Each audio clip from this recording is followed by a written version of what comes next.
Okay, yeah. Yes, Oscar. அனைவருக்கும் இனிய மாலை வணக்கங்கள்.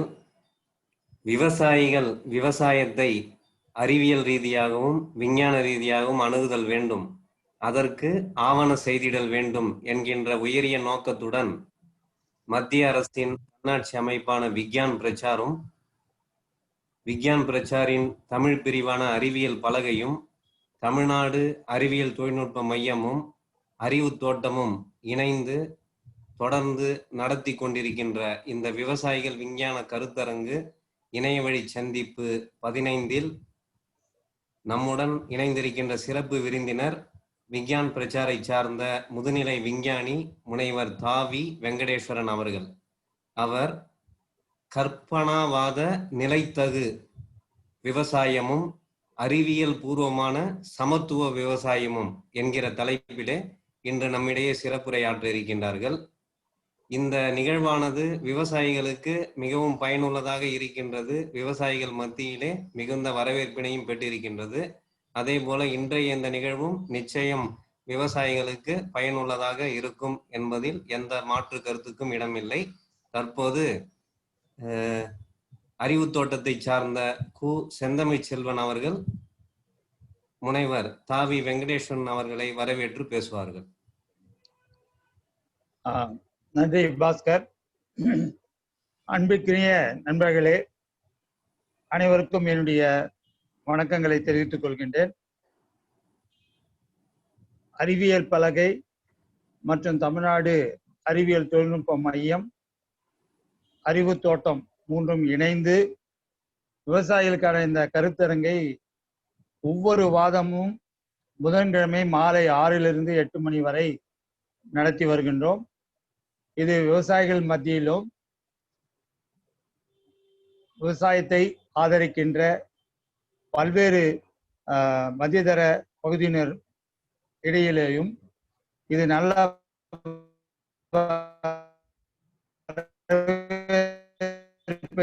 பெற்று வருகிறது. அறிவு தோட்டத்தில் ஒவ்வொரு மாதமும் 3வது ஞாயிற்றுக்கிழமை விவசாயிகளுக்கான சந்திப்பை, குறிப்பாக இயற்கை விவசாயிகளுக்கான ஒரு கலந்துரையாடலாக நடத்தி வந்தோம். இந்த COVID-19 காலகட்டத்தில் அந்த இடைப்பாடுகளுக்கு இடையில நேரடியாக சந்திக்க முடியாத சூழல்ல இந்த இணைய வழி கூட்டம் நடத்த துவங்கினோம். அது மாதாந்திர கூட்டம் வார கூட்டமாக மாறியது. இது ஒரு இயற்கை விவசாயத்தை தூக்கி பிடிக்கின்ற ஒரு மேடையாக இல்லாமல் பல்வேறு கருத்துக்களை அது வாதிக்கின்ற ஒரு இடமாக மாற்றி இருக்கின்றோம். ஒவ்வொரு வாரமும் புதிய புதிய விஞ்ஞானிகள் தங்களுடைய கருத்துக்களை பதிவு செய்கின்றார்கள். இன்றைக்கு முத்தாய்ப்பாக மதிப்புக்குரிய முனைவர் தாவி வெங்கடேசன் அவர்கள் வந்திருப்பது ஒரு மகிழ்ச்சியான தருணம். இந்த விவசாயத்தை பற்றியும் குறிப்பாக இயற்கை விவசாயம் பற்றியும் இன்னைக்கு பேச வேண்டிய கட்டாயத்தில் இருக்கோம். இதை பற்றிய ஒரு புரிதல் உருவாக்க வேண்டியிருக்கு. இயற்கை விவசாயம் பற்றியும் அல்லது இயற்கை விவசாயத்துல நாம என்ன மாதிரி அணுகுமுறை இருக்கணும்ன்றதை பற்றியும் நிறைய புரிதல்களை உருவாக்க வேண்டி இருக்கிறது. குறிப்பாக இப்பொழுது மாறி வரக்கூடிய அரசியல் சூழ்நிலைகளையும் சுற்றுச்சூழல் மாற்றங்களிலும் விவசாயத்துல என்ன செய்யணுன்றதை பற்றிய ஒரு பார்வை நமக்கு தேவை அப்படின்றது அவசியமாக இருந்தது.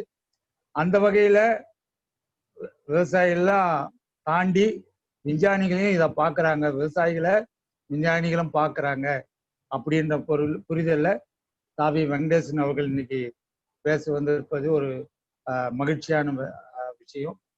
குறிப்பா நாமும் அதுதான் சொல்றோம், விவசாயிகளோடு விஞ்ஞானிகள் பேசணும்.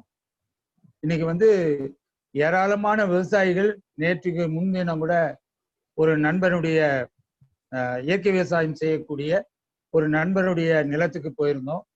அவர் எடுத்து வச்சிருக்கக்கூடிய முயற்சிகள்லாம் பார்த்தீங்கன்னா ஒரு விஞ்ஞானி எந்த அளவுக்கு முயற்சி செய்வோ அந்த முயற்சியெல்லாம் அவர் தோட்டத்துல செய்திருக்கார்.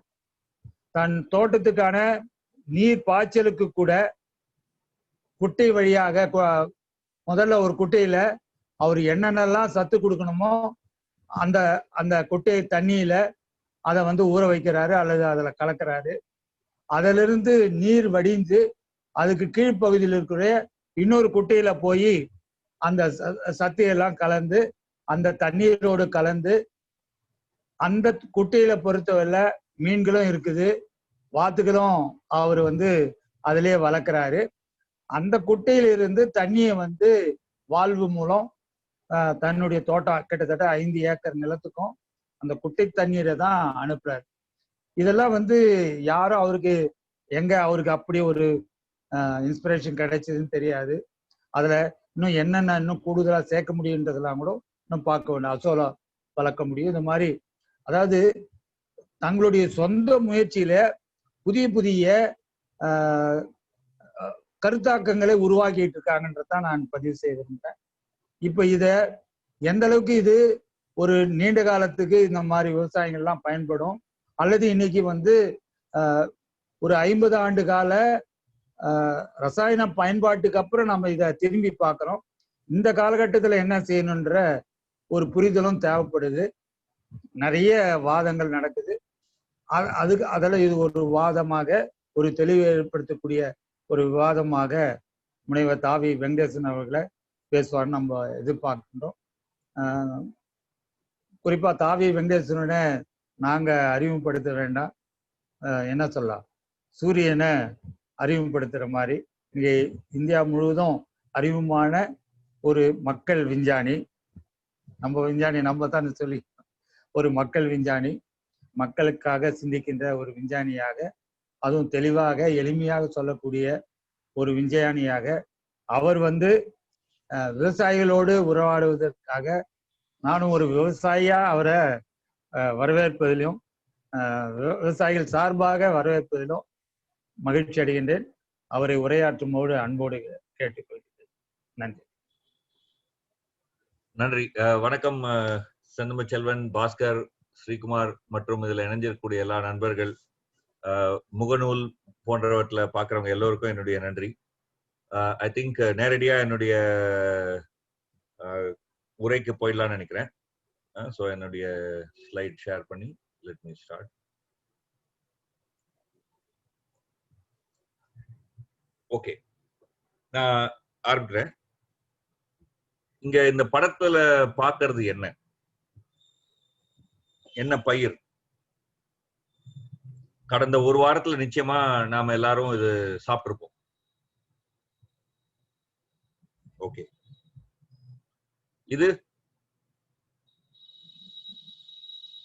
இது என்ன பயிர்? விவசாயிகள் வந்து விவசாயம் பண்ற பயிர் தான். முதல்ல காமிச்சதும் இதுவும். இது உண்மையிலேயே என்ன அப்படின்னு காமிச்சா பலருக்கு அதிர்ச்சி ஏற்படலாம். அதனால கொஞ்சம் இதயம் பலவீனமானவர்கள், 16 வயதிற்கு கீழே இருப்பவர்கள் எல்லாம் கொஞ்சம் அவங்களுடைய இதயத்தை கொஞ்சம் கையில பிடிச்சிட்டு அடுத்த ஸ்லைட பாருங்க. முதல்ல நான் ஆரம்பிச்சது இயற்கை கேரட். சைட்ல நீங்க பார்க்கிறது செயற்கை கேரட். அது ஆர்கானிக் தோட்டத்துல நீங்க வளர்த்தாலும் சரி, எங்க வளர்த்தாலும் சரி, சைடுல ஒரு ஆரஞ்சு கலர்ல நீங்க பாக்குற அந்த கேரட்டை நீங்க எங்க வளர்த்தாலும் வாங்கினாலும் அது செயற்கை தான். மனிதன் வருவதற்கு முன்னால் இந்த கேரட், இந்த பக்கம் நான் நேச்சுரல்னு காமிச்சிருக்கேன் இல்லையா, இயற்கைன்னு காமிச்சிருக்கேன் இல்லையா, அப்படிதான் இருந்தது. மனிதன் தேர்வு செய்து மாற்றி அமைத்ததன் விளைவாக ஏற்பட்டதுதான் இந்த சைட்ல நீங்க பாக்குற கேரட். அதே போலதான் மனிதன் வருவதற்கு முன்னாடி இருந்த சோளம். இன்னொரு சைட்ல நீங்க பாக்குறது வந்து மனிதன் வந்த பிறகு, மனிதன் பயிர் தொழிலை ஆரம்பிச்ச பிறகு அந்த சோளத்தில் மனிதன் ஏற்படுத்திய மாற்றம். நான் இங்க சொல்றேன், இந்த மாற்றம் வந்து ஏதோ இப்போ சமீப காலத்துல பிடி தொழில்நுட்பம் அல்ல. இதெல்லாம் வந்து பல ஆயிரக்கணக்கான ஆண்டுகளுக்கு முன்னால் ஏற்படுத்திய மாற்றம். மேல நீங்க பாக்குறது வந்து இயற்கை வாழைப்பழம், வாழை. அதுல வந்து கல்லு மாதிரி விதைகள் இருக்கும். அந்த விதைகள் விழுந்து புதிய வாழை முளைக்கும். இன்றைக்கு நாம பயன்படுத்துற எந்த வாழையா இருந்தாலும் சரி, அது பாரம்பரிய ரகம்னு நீங்க சொன்னீங்கனாலும் சரி, இல்லது நவீன ரகம்னு சொன்னீங்கனாலும் சரி, ரொபஸ்டான்னு சொன்னீங்கனாலும் சரி, என்ன பேர்ல சொன்னீங்கனாலும் சரி, அவைகள் எல்லாம் செயற்கை தான். 100 வருஷத்துக்கு முன்னாடி பயிர் செய்த வாழை அப்படின்னு நீங்க சொன்னீங்கனாலும் அதுவும் செயற்கை தான். ஏன்னா அந்த வாழையில பழத்துக்குள்ள முளைக்கிற தன்மை கொண்ட விதை இருக்காது. வாழை வந்து குறுத்த வச்சுதான் நம்ம இன்னைக்கு பயிர் தொழில் பண்றோம் இல்லையா? சோ ஒரு காலத்துல ஆனா விதையினால் பரவக்கூடிய தாவரமாக இருந்த வாழையை இன்றைக்கு குறுத்து வைத்து மட்டுமே பயிர் செய்யக்கூடிய ஒரு தாவரமாக இன்றைக்கு நம்ம மாற்றி விட்டோம். இன்றைக்குனா கடந்த ஒரு 5000 6000 வருடத்துல நம்ம மாத்திருக்கோம். கத்திரிக்காய் இந்த பக்கம் நீங்க பாக்குறீங்க இல்லையா, மஞ்சள் கலர்ல, அதுதான் மனிதன் வருவதற்கு முன்பு இருந்த இயற்கை கத்திரிக்காய்.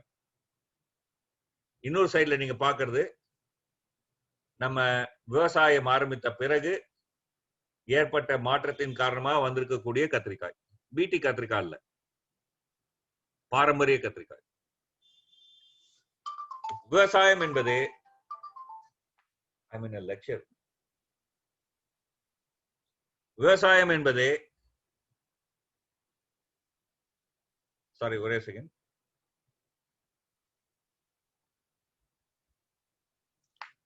இயற்கையை மாற்றி புதிதாக உருவாக்குவதுதான் விவசாயமே. மனித உழைப்பின் காரணமாக தாவரம், விலங்கு, மண் எல்லாமே மாறி இருக்குது. ஏதோ இது சமீப காலத்துலதான் மாறிச்சுன்னு நம்ம நினைச்சோம்னா தவறு.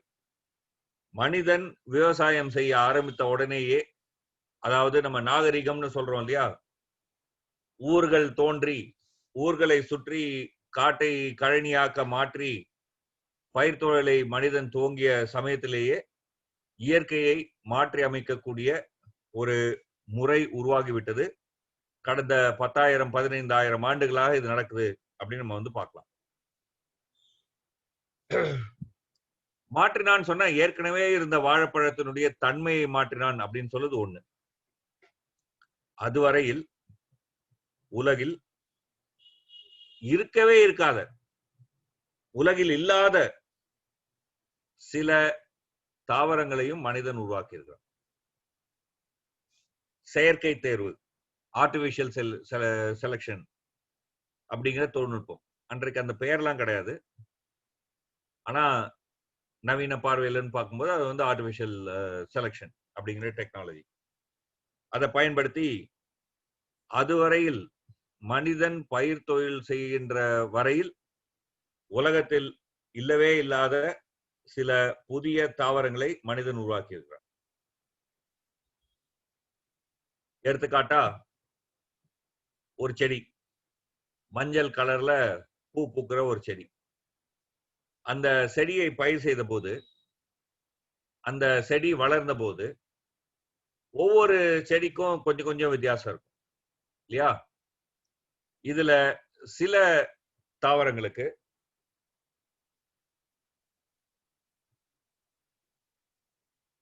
தாவரங்கள்ல பாத்தீங்கன்னா தண்டு கொஞ்சம் நல்லா பெருசா இருந்துச்சு, தடிமனா இருந்துச்சு. சிலதுல பாத்தீங்கன்னா இலைகள் அடர்த்தியா இருந்துச்சு. இந்த மாதிரியான வேறுபாடு. சிலதுல பாத்தீங்கன்னா நல்லா பூக்கிற தாவரமா. இப்படிப்பட்ட ஒரு பயிரை அதுல இருக்கக்கூடிய இந்த பல்வேறு வித்தியாசங்களை வைத்து மனிதன் தேர்வு செய்ய துவங்குறான். அப்படி தேர்வு செய்ய துவங்கும் போது அந்த இலை அடர்த்தியா இருக்கிற அந்த இலையை சாப்பிட்டு பார்த்தா நல்லா இருந்துச்சு. சோ அந்த அடர்த்தியா இருக்கக்கூடிய அந்த இலையை உடைய தாவரத்தை மட்டும் எடுத்து, அதனுடைய விதையை மட்டும் எடுத்து திரும்ப திரும்ப திரும்ப திரும்ப திரும்ப பயிர் செய்த போது, அல்லது இந்த அடர்த்தியான இலையை கொண்ட தாவரத்தையும் இன்னொரு அடர்த்தியான இலையை கொண்ட தாவரத்தையும் இருக்கக்கூடிய பூக்களை மட்டும் மகரந்த சேர்க்கை செய்ய வச்சு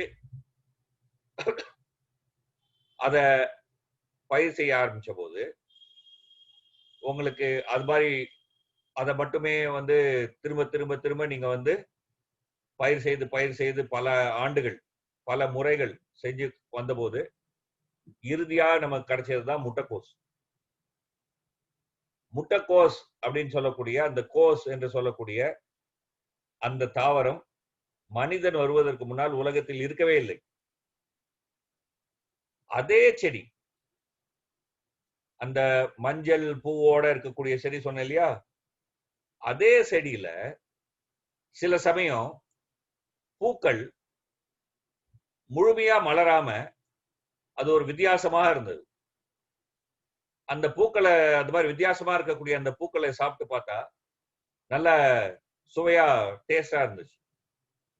சோ அந்த செடியினுடைய விதைகளை மட்டும் எடுத்து, அதுக்கு பூக்கிற அந்த பூல இருந்து விதைகளை மட்டும் எடுத்து அத பயிர் செஞ்சு வந்ததுதான் காலிஃபிளவர். மனிதன் வருவதற்கு முன்னால் பூமியில் காலிஃபிளவரே இருக்கல. அதே மாதிரிதான் முள்ளங்கி, தடிமனான வேர் கொண்ட பகுதியாக இருக்கக்கூடிய தாவரம். அந்த தாவரத்தை மட்டும் திரும்ப திரும்ப திரும்ப பயிர் செஞ்சா கிடைச்சது முள்ளங்கி. இந்த மஞ்சள் பூவை கொண்ட இந்த செடின்னு சொன்னேன் இல்லையா, இன்றைக்கு உலகத்தில் பல்வேறு இடங்கள்ல நம்ம பயன்படுத்தக்கூடிய பல்வேறு உணவுப் பொருட்கள், அது கடுகா இருக்கலாம், கடுகும் இதே செடியிலிருந்து வருதான், இங்கிருந்து வருதான். நூல்கோலா இருக்கலாம், பிரக்கோலி என்று சமீப காலங்களில் நகரங்களிலே பெருமளவுக்கு விற்பனை ஆகக்கூடிய அதுவா இருக்கலாம், முள்ளங்கியா இருக்கலாம், டர்னிப்பா இருக்கலாம். இது எல்லாம் ஒரே செடி, அதாவது அந்த மஞ்சள் பூவோட இருக்கக்கூடிய ஒரு காட்டு செடியை மனிதன் மாற்றி மாற்றி அமைத்து உருவாக்கியதுதான் இந்த தாவரங்கள் எல்லாமே. அப்படின்னு சொன்னா மனிதன் வருவதற்கு முன்னால் பூமியில் முள்ளங்கியே இருக்கல. மனிதன் வருவதற்கு முன்னால், அல்லது மனிதன் பயிர் செய்ய ஆரம்பிச்சதுக்கு முன்னாடி, மனிதன் வந்து ரொம்ப நாள் ஆச்சு, மனிதன் பயிர் செய்ய ஆரம்பிக்கிறதுக்கு முன்னாடி முட்டைக்கோசே இருக்கல, காலிஃபிளவரே இருக்கல. இதெல்லாம் மனிதன் உருவாக்கிய செயற்கையான பொருட்கள் தான்.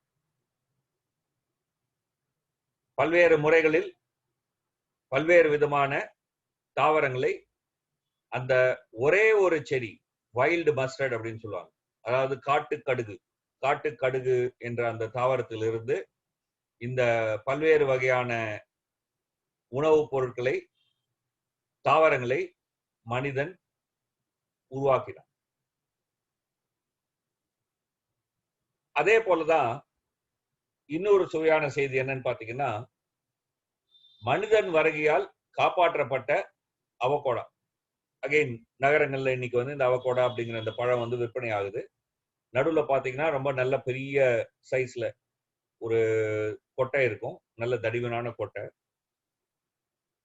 இப்படி ஒரு பழம் இருந்தா அதனுடைய விதை எப்படி பரவும்னு யோசிப்பாரு.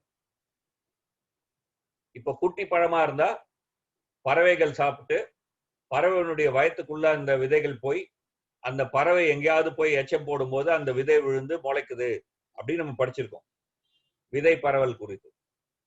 அதே போல இந்த அவகோடா விதை வந்து அமெரிக்கால விளையக்கூடிய ஒரு தாவரம், விளைந்து கொண்டிருந்த தாவரம். இன்றைக்கு உலகத்துல பல இடங்கள்ல பயிர் செய்யறாங்க. முதல்ல வந்து அமெரிக்கால மட்டும்தான் இருந்தது. அங்க இருந்த ஒரு ஜெயின் ஸ்லாத் என்று சொல்லக்கூடிய ஒரு வகை கரடி இந்த அவகோடாவை வந்து உண்ணும்.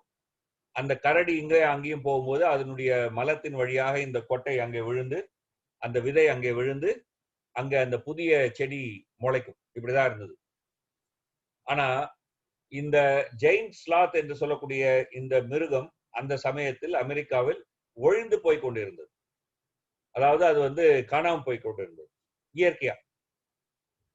அந்த சமயத்துல தான் தற்செயலாக 15,000 ஆண்டுகளுக்கு முன்னால் அமெரிக்காவிற்குள் மனிதன் நுழைகிறான். மனிதன் உருவானது ஆப்பிரிக்கா, நமக்கு எல்லாருக்கும் தெரியும். ஆப்பிரிக்கால இருந்திருந்தா மனிதன் உலகினுடைய பல்வேறு பகுதிகளுக்கு போனாங்க அப்படின்னு நம்ம கேள்விப்பட்டிருப்போம், படிச்சிருப்போம். அது மாதிரி அமெரிக்காவுக்கு முதல் மனிதன், அதாவது அமெரிக்கால செவ்விந்தியர்கள் அப்படின்னு நம்ம சொல்றோம் இல்லையா, அவங்களெல்லாம் உருவாக்கின அந்த மனிதர்கள் அங்க முதல்ல போனது வந்து சுமார் 15,000 ஆண்டுகளுக்கு முன்னால். தற்செயலாக அந்த சமயத்தில் மனிதர்கள் அங்க போனாங்க, இந்த பழத்தை பார்த்தாங்க, இந்த பழத்தை விரும்பி சாப்பிட ஆரம்பிச்சாங்க. சோ மனிதர்கள் இந்த பழத்தை, இந்த செடியை வளர்க்க ஆரம்பிச்சாங்க. தப்பி தவறி அந்த சமயத்துல மனிதர்கள் அங்க போயிருக்கலன்னு சொன்னா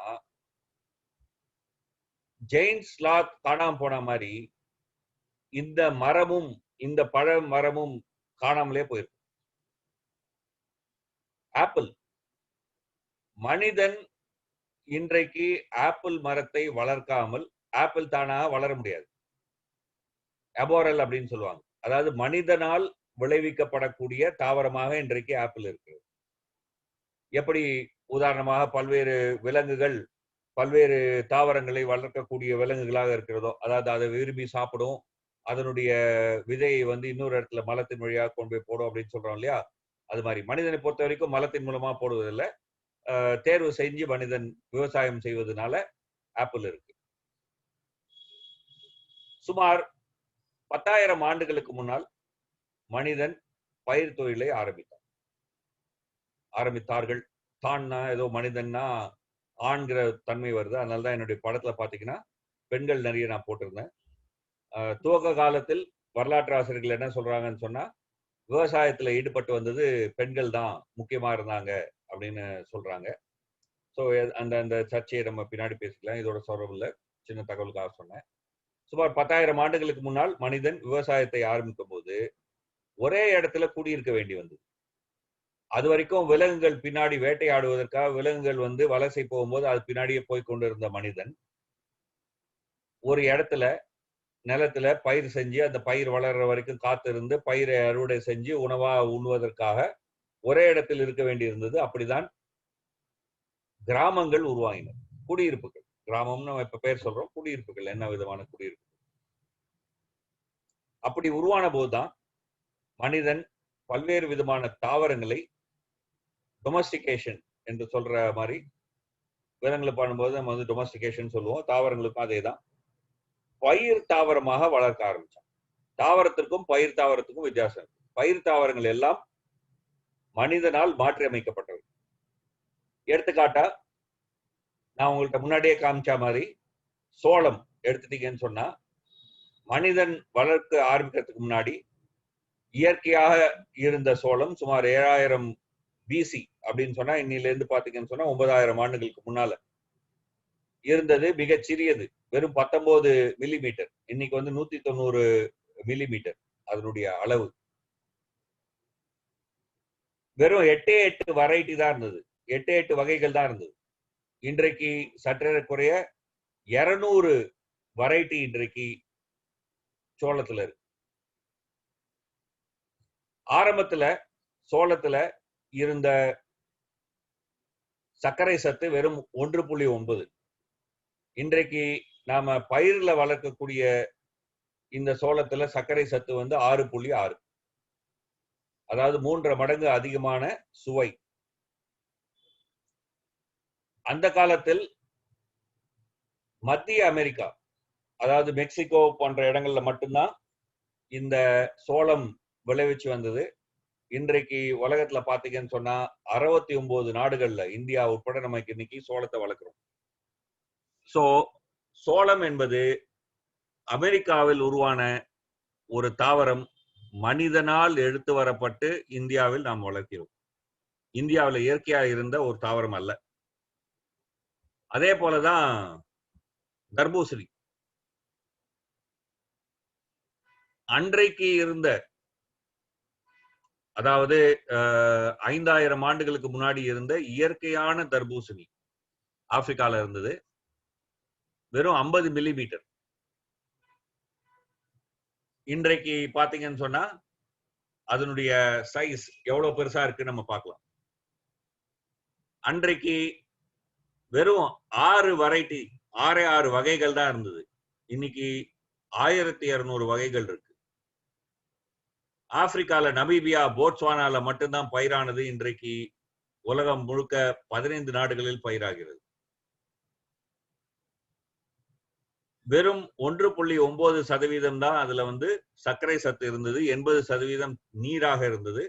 இன்றைக்கு நீங்க பாத்தீங்கன்னு சொன்னா 91% நீரும் 6% சர்க்கரை சத்தும், அதாவது 3.3% கூடுதலான சர்க்கரை சத்தும் கொண்டிருக்கக்கூடிய ஒரு பழமாக இன்றைக்கு அது உருமாறி இருக்கிறது, மனிதன் கைப்பற்றதால்.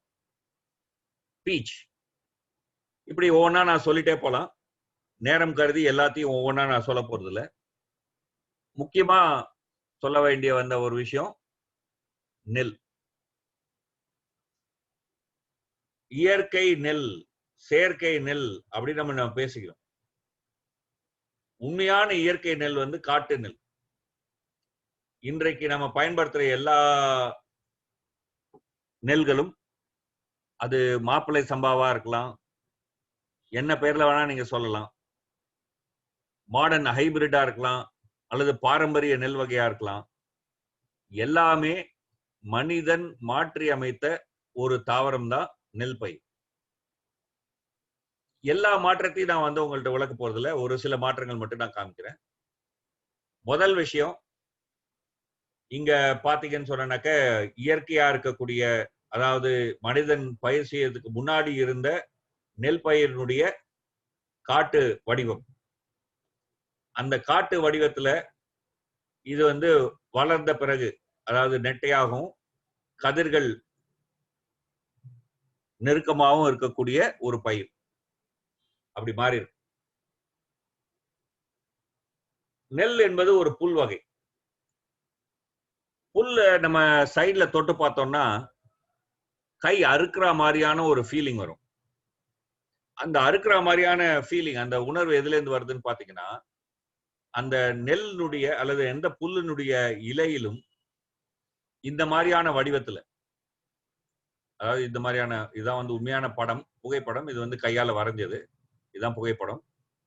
ஓகே, இந்த மாதிரி ஒரு மிக மிக நுண்ணிய அளவுல, இத நீங்க வெறும் மைக்ரோஸ்கோப் மூலமா தான் பார்க்க முடியும். நுண்ணிய அளவுல சிலிக்கான் ஒரு சின்ன சின்ன கத்தி போல, செதில் போல அதுல இருக்கும். ஏன் இது புல் வகையில இருக்கு அப்படின்னு பாத்தீங்கன்னா, புல்லை மேயக்கூடிய விலங்குகளுக்கு தடை ஏற்படுத்துவதற்காக. சோ அப்போ புல்லை மேயிற விலங்குகளை இந்த தடையையும் மீறி உண்வதற்கான ஒரு அமைப்பு உருவாகுது. அது தனி கதை, அது பரிணாமத்தை பத்தி பேசும்போது பேசணும், அது தனி கதை. பட் ஆனா இனியோ, காட்டு வகையில இருக்கக்கூடிய இந்த அமைப்பு நம்ம வளர்க்கிற பயிர் செய்யக்கூடிய நெற்பயிர்ல பாத்தீங்கன்னு சொன்னா மாறிடுச்சு. ஏன் மாறிடுச்சு? ஏன்னா இப்ப நெற்பயிரை மேயக்கூடிய விலங்குகள் எதுவும் இல்லை. ஆகினால அந்த நெல்லுக்கு மேயக்கூடிய விலங்கிலிருந்து தப்பிப்பதற்கான அந்த மாதிரியான அவசியங்கள் வரவில்லை. அதே போல மனிதன் அறுவடை செய்யும் போது அறுவடை செய்வதற்கான வாய்ப்பை கொடுக்கக்கூடியதாகவும் இருக்கணும். அறுக்கிறதே கஷ்டமா இருந்தா அந்த நெல்லை வளர்க்க மாட்டாங்க இல்லையா? சோ மனித தேர்வின் காரணமாக அந்த இலையின் அமைப்பே மாறிடுச்சு நுண்ணிய அளவுல. அதே மாதிரி இன்றைக்கு நாம வளர்க்கிற எந்த நெல் பயிரும் நீங்க எடுத்துட்டீங்கன்னு சொன்னா, அந்த நெல் பயிர் மனிதன் விதைக்காமல் வளராது. என்ன சொல்ல வரேன்? இப்ப காட்டுல இருக்கக்கூடிய ஒரு மரம்னு வச்சுப்போம், செடின்னு வச்சுப்போம். அந்த செடியில விதைகள் உருவாகும். ஏதோ விதத்துல அந்த விதைகள் பரவி அந்த செடியினுடைய அடுத்த தலைமுறை உருவாகும். நெல் என்பது ஒரு புல் வகை. சோ இந்த புல் வகையில என்ன ஆகும்? காத்து அடிக்கும் போது அந்த விதைகள் பரவி காற்றின் மூலமாக பரவும். புல்களினுடைய விதைகள் எல்லாம் காற்றின் மூலமாக தான் பரவும். காற்றின் மூலமாக பரவி அடுத்த தலைமுறை உருவாகும். காற்றின் மூலமா பரவணும்னா என்ன ஆகணும்? விதைகள் எளிதில் அந்த விதை கதிர் இருக்கு இல்லையா, அந்த கதிர்ல இருந்து விதைகள் எளிதில் பிரிந்து பறக்கக்கூடிய தன்மையுடையதா இருக்கும். பிரிந்து பறக்கக்கூடிய தன்மை உடையதா இருந்ததுன்னு வச்சுக்கோங்க, அந்த செடியை கொண்டு போய் நம்ம பயிர் பண்றோம்னு வச்சுக்கோங்க, என்ன ஆயிடும், ஒரு காத்து அடிச்சதுன்னா விளைஞ்ச தானியம் எல்லாம் பறந்து போயிடும். அப்போ மனுஷன் எதை தேர்வு செய்யறான்? பறக்காம இருக்கிற, அதாவது விதைகள் விழாம இருக்கக்கூடிய, கதிர்கள்லயே ஒட்டி இருக்கக்கூடிய ஒரு வகையை தான் மனிதன் தேர்வு செய்யறான். அப்படி தேர்வு செஞ்சு என்ன ஆயிடுச்சுன்னு சொன்னா, ஸ்பைக்லெட் அப்படின்னு சொல்லுவாங்க. அந்த விதையை பூவோட ஒட்டி வைக்கக்கூடிய அந்த பகுதியே மாறிடுச்சு. ஆகையினால இன்றைக்கு நாம வளர்க்கிற அந்த நெல் செடியிலிருந்து விதை தானாக விழுந்து முளைப்பது ஆல்மோஸ்ட் சாத்தியமே இல்லை. தற்செயலா 1-2 இருக்கலாம். பெரும்பாலான செடிகள்ல இருந்து விழுந்து வளராது. தற்செயலா 1-2 இருந்து விழலாம், பெரும்பாலத்துல இருந்து விழுந்து வளராது. மனிதன் விதைத்தால் மட்டுமே வளரக்கூடிய ஒரு செடியாக மாறிவிட்டது அரிசி, நெல். இதுவும் மனுஷன் ஏற்பத்திற்குரிய ஒரு மிகப்பெரிய மாற்றம். கோதுமை, இந்த சைட்ல நீங்க பாக்குறது காட்டு கோதுமை, அதாவது மனிதன் வளர்ப்பதற்கு முன்னாடி இருந்தது. இந்த பக்கம் நீங்க பாக்குறது மனுஷன் வளர்க்க துவங்கினதுல இருந்து இருக்கிறது. விதையினுடைய அளவை பாருங்க, விதையினுடைய அளவு பெருகுது, ரைட்? அதே மாதிரி அந்த விதையை செடியோட ஒட்டி வைக்கக்கூடிய இடங்களை பாருங்க, வித்தியாசங்களை நீங்க பார்க்கலாம். இந்த மாதிரியான மாற்றங்கள் மூலமாக தான் மனிதன் பயிர் செய்கின்ற தாவரங்களை எல்லாம் உருவாக்கினான். விலங்குகளும் ஆதி காலத்திலிருந்தே விலங்குகளை வேட்டையாடுவது என்பது ஒன்று. ஒரு குறிப்பிட்ட காலத்தில் விலங்குகளை வளர்ப்பு விலங்குகளாக, மாடு, ஆடு, கோழி போன்றவற்றை வீட்டில் வளர்க்கக்கூடிய அல்லது வீட்டு தோட்டத்தில் வளர்க்கக்கூடிய ஒரு வளர்ப்பு மிருகமாக மாற்ற துவங்கின. அந்த மாற்றத்தின் காரணமாக விலங்குகளிலும் பெரிய மாற்றங்கள் ஏற்பட்டிருக்கிறது. எடுத்துக்காட்டாக மாடு, இதுதான் உண்மையிலேயே அந்த காலத்துல இருந்த மாடு. மனிதன் அந்த மாடை வளர்க்க துவங்கும்போது நியோலித்திக் அப்படின்னு சொல்லனாக்கா புதிய கற்காலம், அயன் ஏஜ் அப்படின்னு சொன்னீங்கன்னா உங்களுக்கு இரும்பு காலம், அதாவது சங்க காலம் என்பது ஒரு அயன் ஏஜ் தான். அப்போ இருந்த மாடு, தற்காலத்துல இருக்கக்கூடிய மாடு. நான் இங்க இருக்கக்கூடிய இந்த தற்காலம் நான் சொல்றது ஜெர்சி, வெளிநாட்டுல இருந்து இறக்குமதி, அதெல்லாம் சொல்லவே இல்லை. பாரம்பரிய மாடுகள் என்று நம்ம சொல்லி பேசிட்டு இருக்கோம் இல்லையா, அதுவே சொல்றேன். அதுவே இயற்கையா இருந்தது கிடையாது, மனிதன் மாற்றி அமைத்த ஒரு விலங்கு தான். எப்படி அந்த மாற்றம் நடந்தது அப்படின்னு பாத்தீங்கன்னு சொன்னா, சுமார் ஒரு 10,000 ஆண்டுகளுக்கு முன்னால் வைல்டு, அதாவது காடுகளில் அலைந்து திரிந்து கொண்டிருந்த விலங்குகளை மனிதன் வீட்டு விலங்கா மாத்துறான். ஸோ அந்த வீட்டு விலங்கா இருக்கக்கூடிய அந்த விலங்கும் காட்டுல தெரியக்கூடிய விலங்குகளுக்கும் இடையில அப்பவும் ஒரு பரிமாற்றம் நடந்து கொண்டேதான் இருக்கு. சுமார் ஒரு 500 ஆண்டுகளுக்கு முன்னாடி இந்த விலங்குகள் எல்லாம், வளர்க்கக்கூடிய விலங்குகள் எல்லாம் பண்ணைகளில் வளர்க்கக்கூடிய விலங்குகளா மாறிடுது. ஸோ அப்போ அதுக்கு ஒரு தனித்தன்மைகள் உருவாக ஆரம்பிக்குது. அதனுடைய தொடர்ச்சியா இன்றைக்கு நாம பார்க்கக்கூடிய மாடுகள், பாரம்பரிய மாடுகள் அப்படின்னு நம்ம சொல்றோம் இல்லையா, அந்த மாடுகளை தான் சொல்றேன். ஜெனட்டிக் மாடிஃபிகேஷன் அதுல இருந்துலாம் வரக்கூடிய மாடுகளை பத்தி சொல்றேன், ஹைபிரிட்டை பத்தி சொல்ல. பாரம்பரிய மாடுகள் இன்னைக்கு உங்களுக்கு இந்த டொமஸ்டிக் பிரீட்ஸ் என்று சொல்லக்கூடியது உருவாகி இருக்கு. இதே போலதான் பல்வேறு விலங்குகளை மனிதன் பல்வேறு காலகட்டங்களில் பயன்படுத்த ஆரம்பிச்சு. இதுல மிகப்பெரிய மாற்றம், அதாவது பார்த்தா அசப்ல பார்த்தா அதுல இருந்து வந்துச்சா அப்படின்னு நமக்கு ஒரு வியப்பை ஏற்படுத்தக்கூடிய மாற்றம் எதுலன்னு பாத்தீங்கன்னா நாய்கள். நாயில என்ன விதமான வகைகள்லாம் இருக்கு, குட்டி குட்டியா அதுல இருந்து பெருசு பெருசா இருந்து இல்ல, எல்லாமே ஒரு வகை ஓநாய். இன்றைக்கு அந்த ஓநாயே இல்லை, ஏன்னா அதெல்லாம் நாயா பரமிச்ச பிறகு அந்த மற்ற ஓநாய் வாழ்வதற்கான வழி இல்லாம அந்த ஓநாய் அழிஞ்சு போயிடுச்சு. நாய்கள் அதனுடைய வழித்தோட்டல் நாய்கள் மட்டும்தான் மிச்சம் இருக்கு. ஓநாயிலிருந்து மனிதன் உருவாக்கினதுதான் நாய். பல்வேறு விதமான நாய்கள் எல்லாமே மனுஷன் வந்து உருவாக்கினது. இதை பற்றி கூறும்போது விலங்குகளையும் தாவரங்களையும் இயற்கையின் விளை பயன்களாக கருதுவது நம் வழக்கம். இவை இன்றுள்ள வடிவில் உழைப்பின், உதாரணமாக சென்ற வருட உழைப்பின் பழங்கள் என்பது மட்டுமல்ல, தலைமுறை தலைமுறையாக மனிதனின் மேற்பார்வையிலும் அவனது உழைப்பை கொண்டும் தொடர்ந்து செய்யப்பட்டுள்ள படிப்படியான மாற்றத்தின் விளைவுகளே ஆகும். சோ நம்ம பயன்படுத்தக்கூடிய வளர்ப்பு மிருகங்கள் அனைத்தும், வளர்ப்பு பயிர்கள் அனைத்தும் இயற்கை நேரடியாக நமக்கு கொடுத்த கொடை அல்ல, மனிதன் மாற்றி அமைத்ததுதான் என்பது ஒரு முக்கியமான ஒரு விஷயம். அதே போலதான் நம்ம இன்னைக்கு பயன்படுத்தக்கூடிய பல்வேறு தாவரங்கள் எல்லாம் இங்க இருந்தது இல்லை. ரொம்ப சிம்பிளா சொல்லணும்னு சொன்னாக்க, மிளகாய் இந்தியாவிற்குள் வந்து 400 ஆண்டுகள் தான் ஆகுது. போர்ச்சுகீசியர்கள் தான் முதல்ல மிளகாயை இந்தியாவுக்குள் கொண்டு வந்தாங்க. அதே மாதிரி பூண்டு பெர்சியா போன்ற பகுதிகளில் உருவான ஒரு தாவரம். அங்கிருந்து ஒரு 1000 ஆண்டுகளுக்கு முன்னால், 1500 ஆண்டுகளுக்கு முன்னால் இந்தியாவுக்குள் பயிருக்கு இது வந்தது. அதே போல்தான் இந்தியாவில் பயிரான பல விஷயங்கள், உதாரணமா வாழை போன்ற விஷயங்கள் எல்லாம் மேலை நாடுகளில் போய் பயிர் இன்னைக்கு செய்யறாங்க.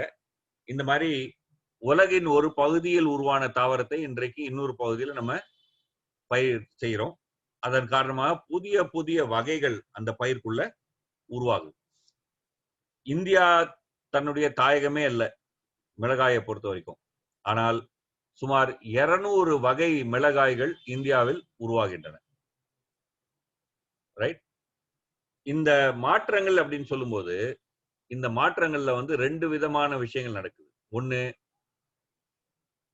இயற்கையில் அதுவரையில் இருந்த பல்வேறு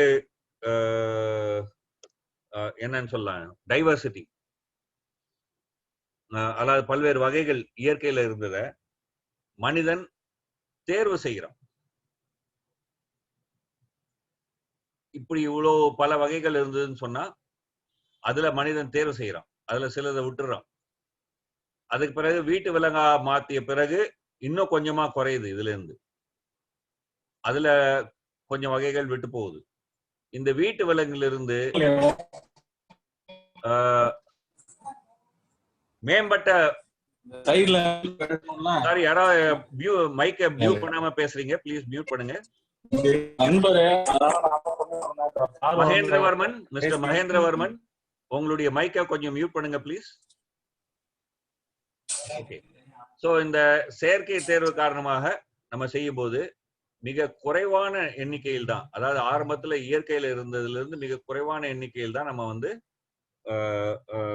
பயன்படுத்துறோம் என்பதை நம்ம பார்க்கணும். அதே மாதிரிதான் இந்த மாற்றங்கள் என்பது மரபணு ரீதியாக ஏற்படக்கூடிய மாற்றங்கள் என்பதை நம்ம புரிஞ்சுக்கணும். இது ஏதோ மேல நமக்கு மாற்றம் நடந்ததுன்னா உள்ளுக்குள்ள மரபணுல மாற்றம். வைல்டு ரைஸ், அதாவது காட்டு நெற்பயிர்ல இருந்த ஜெனட்டிக் ஸ்ட்ரக்சரும் வளர்ப்பு நெற்பயிர்ல இருக்கக்கூடிய ஜெனட்டிக் ஸ்ட்ரக்சரும் சேம் கிடையாது. சோ என்னன்னே தெரியாம மனிதன் மரபணு மாற்றத்தை செய்திருக்கிறான் அப்படிங்கிறது தான் உண்மை. அதாவது மரபணு எல்லாம் தெரியாத சமயத்திலே. ஓகே. சோ இத நம்ம ஒரு நீண்ட கால வரலாறு அப்படிங்கிற அடிப்படையில் நம்ம பார்த்தோம்னு சொன்னா, முதல் ஜெனடிக் மாடிஃபிகேஷன், மரபணு மாற்றம் அப்படிங்கிறத நம்ம என்ன சொல்லலாம் அப்படின்னு சொன்னா, வரலாற்று ரீதியாக மனிதன் காட்டு செடிகளையும் காட்டு விலங்குகளையும் வளர்ப்பு பயிராகவும் வீட்டு விலங்காகவும் மாத்தின காலகட்டம். சுமார் 5000 BC, அதாவது கிமு 5000, சுமார் 7000, 8000, 9000 ஆண்டுகளாக நடைபெற்று வரக்கூடிய அந்த காலகட்டத்தில் நடந்தது. அந்த காலத்துல மனுஷனுடைய எண்ணிக்கை என்ன, எவ்வளவு மக்கள் தொகை உலகம் முழுக்க இருந்ததுன்னு பாத்தீங்கன்னா 50 மில்லியன், வெறும் 50 மில்லியன், அவ்வளவுதான் அளவு இருந்தது.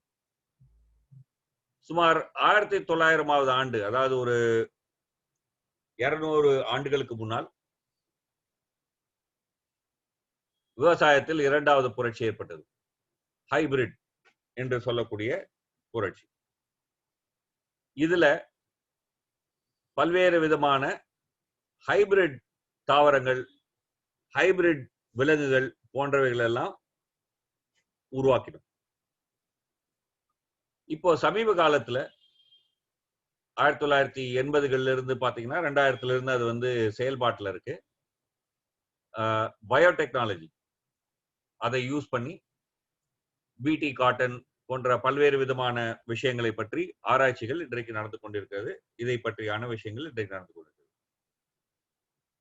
எதிர்காலம் அப்படின்னு பாத்தீங்கன்னா இந்த இந்த மரபணு மாற்றம் அப்படிங்கிறதுல பாத்தீங்கன்னு சொன்னாக்க இன்றைக்கு வந்து ஒரு புதிய தொழில்நுட்பம் ஒண்ணு வந்திருக்கிறது. அது பேர் வந்து ஜெனோம் எடிட்டிங்.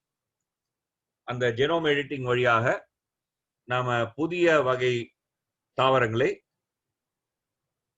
குறைந்த காலத்திற்குள்ளேயே உருவாக்க முடியும் அப்படிங்கிற ஒரு வாய்ப்பு இன்றைக்கு உருவாகி இருக்கிறது. இதை வந்து நம்ம வந்து ஒரு போக்கு அப்படிங்கிற விதத்துல பார்க்கலாம்.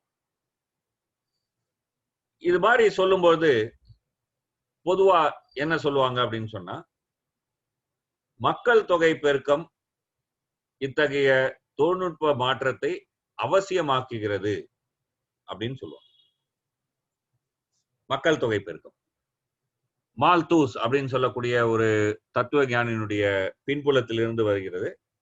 மால்தியூஸ் என்ன சொன்னாருன்னு சொன்னா, மனிதன் எவ்வளவு வேகமாக தன்னுடைய பிள்ளைகளை பெற்று மக்கள் தொகையை அதிகரிக்க முடியுமோ அதே அளவு வேகத்துல நீங்க வந்து விவசாய உற்பத்தியை அதிகரிக்க முடியாது. ஆகையினால மக்கள் தொகை பெருக்கம் என்பது ஒரு மிகப்பெரிய சவால் என்று மால்தூஸினுடைய ஒரு கொள்கை ஒன்று இருக்கிறது. அதுக்குள்ள டீட்டெயிலா போல ஒரு சின்ன விஷயமா சொல்றதுக்காக சொல்ல வந்தேன். உண்மையிலேயே பாத்தீங்கன்னு சொன்னா அதுல வந்து உண்மையே இல்லை அப்படின்னு சொல்ல முடியாது, முழு உண்மை இல்லைனாலும். 9000 BC, அதாவது விவசாயம் ஆரம்பித்த சமயத்தில் மனிதர்களுடைய அளவு என்னன்னு சொன்னீங்கன்னா இந்த அளவு தான் மக்கள் தொகை. இன்னைக்கு பாத்தீங்கன்னு சொன்னா இந்த அளவு, அதாவது வந்து சுமார் 6 பில்லியன். அப்கோர்ஸ் இது வந்து 1995. இப்ப 2020 எடுத்துட்டோம்னு சொன்னா சுமார் ஒரு 8 பில்லியன். 8 பில்லியன்ங்கிற அளவுக்கு நம்ம வாழ்ந்தது. இங்க இருந்து இப்படி போயிருக்கு. இந்த வளர்ச்சியை பாத்தீங்கன்னு சொன்னா கடந்த சில 100 ஆண்டுகள் இந்த பகுதியை வந்து நம்ம வந்து இங்க விரிவா பார்த்தோம் அப்படின்னு சொன்னா இங்க பாத்தீங்கன்னு சொன்னா சுமார் 1800ல இருந்து தான் இந்த அதிகரிப்பு என்பது தொடர்ந்து அதிகரிச்சு கொண்டே போகிறது. இந்தியாவை பொறுத்தவங்க கூட ரொம்ப தெளிவான விஷயம்தான். 1910ல பாரதியார் பாடும்போது 30 கோடி முகமுடையாள் அப்படின்னு பாடினார். சுமார் அதுல இருந்து ஒரு 100 வருஷம் கழிச்சு இன்னைக்கு நம்ம பாக்குறோம்னு சொன்னா இன்னைக்கு இந்தியாவினுடைய மொத்த மக்கள் தொகை 120 கோடி. அப்கோர்ஸ் அன்னைக்கு பாரதியார் இந்தியான்னு சொல்லும் போது அதுல வந்து பாகிஸ்தான், பங்களாதேஷ் எல்லாமே இணைஞ்சிருந்தது. அது இல்லாம நம்ம கணக்குல வச்சுக்கலனாலுமே கூட 30ல இருந்து 120 கோடி. அதாவது நேற்றைக்கு ஒரு ஆள் சாப்பிட அளவுக்கு நம்ம பயிர்த்தொழில் செய்ய வேண்டியிருந்ததுன்னா இன்றைக்கு 4 பேர் சாப்பிடுற அளவுக்கு பயிர்த்தொழிலை செய்ய வேண்டும், 4 மடங்காக. இந்த பின்னணியில தான் வந்து பலரும் என்ன சொல்றாங்கன்னு சொன்னா பிடி போன்ற தொழில்நுட்பங்கள் கட்டாயம் தேவை அப்படிங்கிற ஒரு வாதம் வந்து. இன்னொரு பக்கத்துல பிடினாலே அது வந்து ஒரு ராட்சசன், அதை வந்து நம்ம கையே தொடவே கூடாது என்ற இன்னொரு ஒரு போக்கும் நம்ம வந்து சமகாலத்துல பார்க்கிறோம். உண்மையிலேயே இன்றைக்கு உணவு உற்பத்தி உதாரணமா பாத்தீங்கன்னா பாப்புலேஷன் பாம் அப்படின்னு வந்து பால் எல்ரிஷ் அப்படிங்கிறவர் வந்து ஒரு எழுதின புத்தகம் வந்து மிகப்பெரிய பிரபலமான புத்தகம். 20-30 ஆண்டுகளுக்கு முன்பு பல முக்கியமான சர்வதேச அளவுல சிந்தனைகளை தாக்கம் செலுத்திய ஒரு நூல். பட் இது உண்மையா அப்படின்னு பார்த்தோம்னா உண்மை இல்லை. ஏன் உண்மை இல்லை? உண்மை என்ன அப்படின்னு சொல்லி பார்த்தோம்னு சொன்னா, எஸ், முதல் பில்லியன் பாப்புலேஷன் வருவதற்கு 1800 ஆண்டுகள். 1800ல முதல் பில்லியன் வந்தது. அதுல இருந்து 2வது பில்லியன் பாப்புலேஷன் ஆவதற்கு 123 ஆண்டுகள் ஆச்சு. 3வது பில்லியன் ஏற்பட 33 ஆண்டுகள் தான் ஆச்சு. 4வது பில்லியன் ஏற்பட வெறும் 15 ஆண்டுகள் தான் ஆச்சு. 5வது பில்லியன் வரதுக்கு 12 ஆண்டுகள் தான் ஆச்சு. பட் 6வது வருவதற்கும் அதே 12 தான் இருந்தது. 7வது வருவதற்கு 13 வருஷங்கள் ஆகுது. 8வது வருவதற்கு வந்து 16 வருஷம் ஆகுது. 9வது பில்லியன் ஆவதற்கு இன்னும் 26 வருஷங்கள் ஆகும்.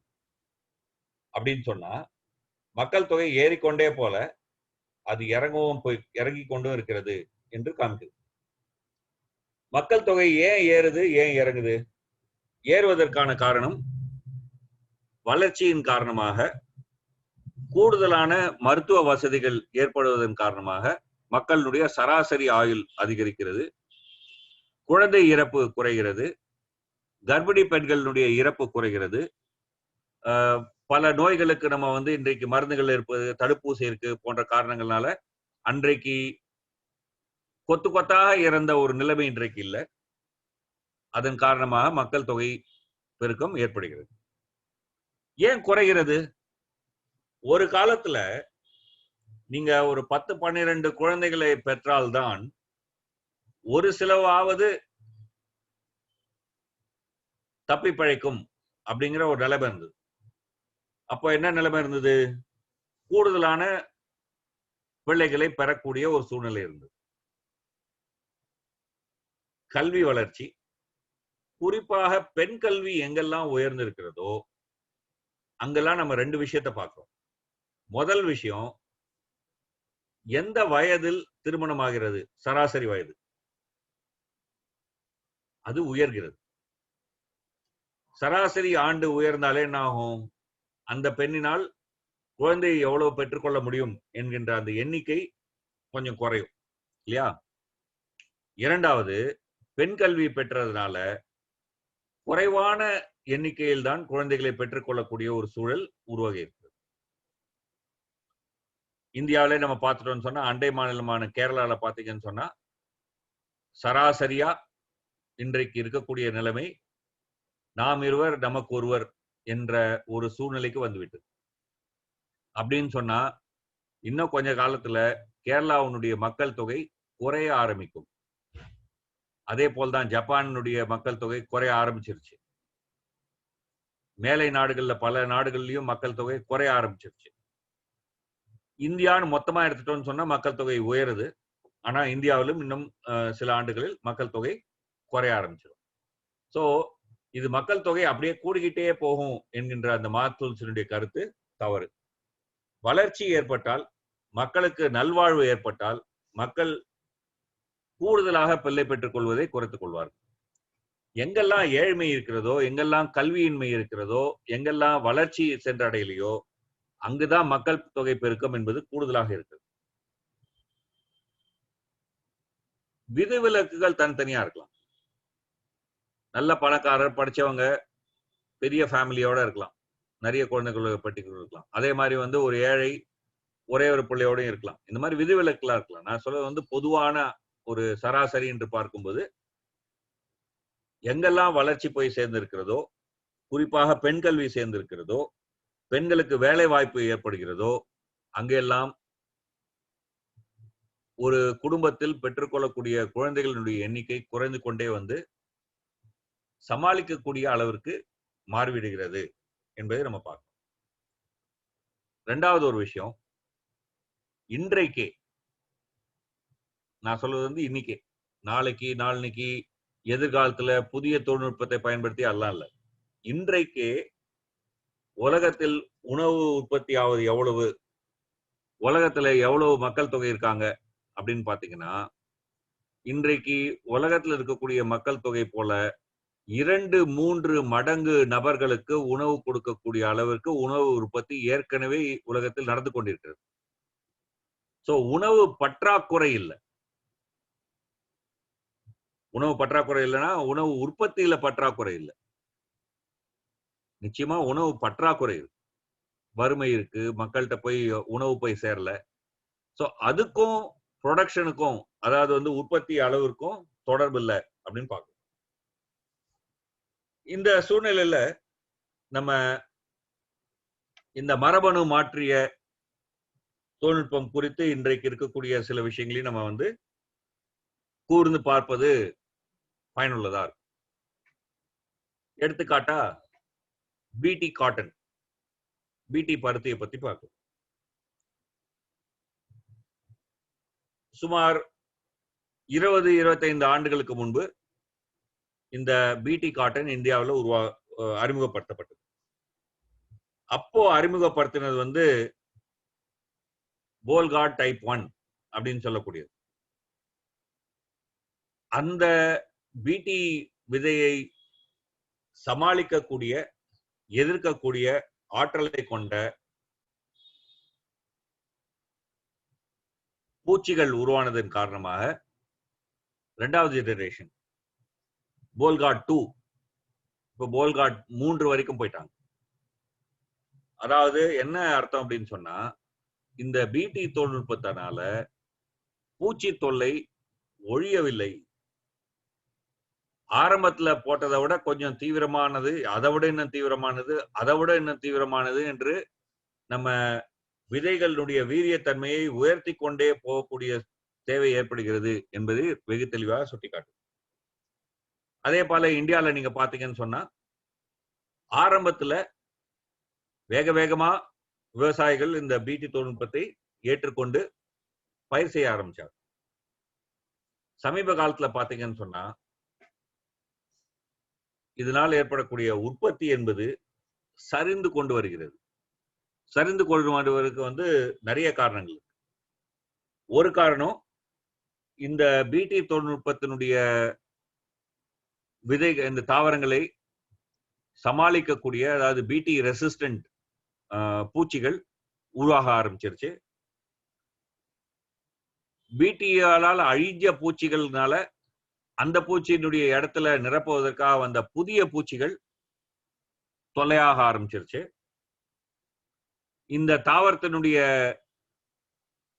அளவு பெருசா இருப்பதனால ஒரு குறிப்பிட்ட நிலத்துல வந்து ஏற்கனவே எவ்வளவு தாவரம் பயிர் செய்யலாமோ அதை விட குறைவாக தான், அதாவது லெஸ் டென்ஸ், அடர்த்தி குறைவாக தான் இதை வந்து பயிர் செய்ய முடிஞ்சது.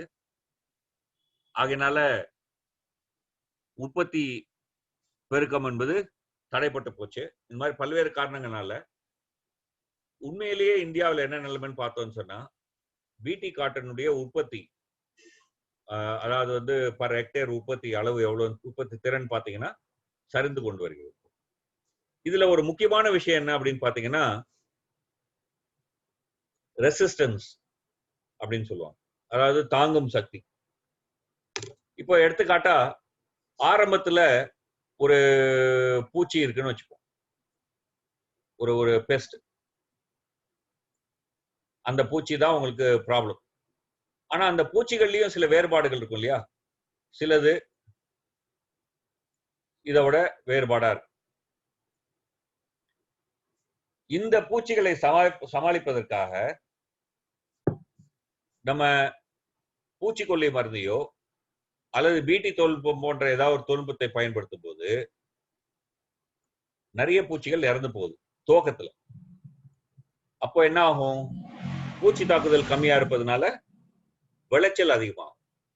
பாக்குறவங்கள என்ன நினைச்சுப்பாங்க, ஆஹா சக்சஸ், விளைச்சல் அதிகமா இருக்கு அப்படின்னு ஒரு நம்பிக்கை வரும். ஆனா என்ன பார்க்க மாட்டாங்க, அந்த சமயத்திலையும் ஒரு சில பூச்சிகள் தப்பி பழிச்சிருக்கும். 5 விரலும் ஒன்னா இருக்கிறது இல்ல, அதே மாதிரி எல்லா பூச்சியும் ஒரே மாதிரி இருக்காதுல, கொஞ்சம் கொஞ்சம் வேறுபாடு இருக்கும் இல்லையா?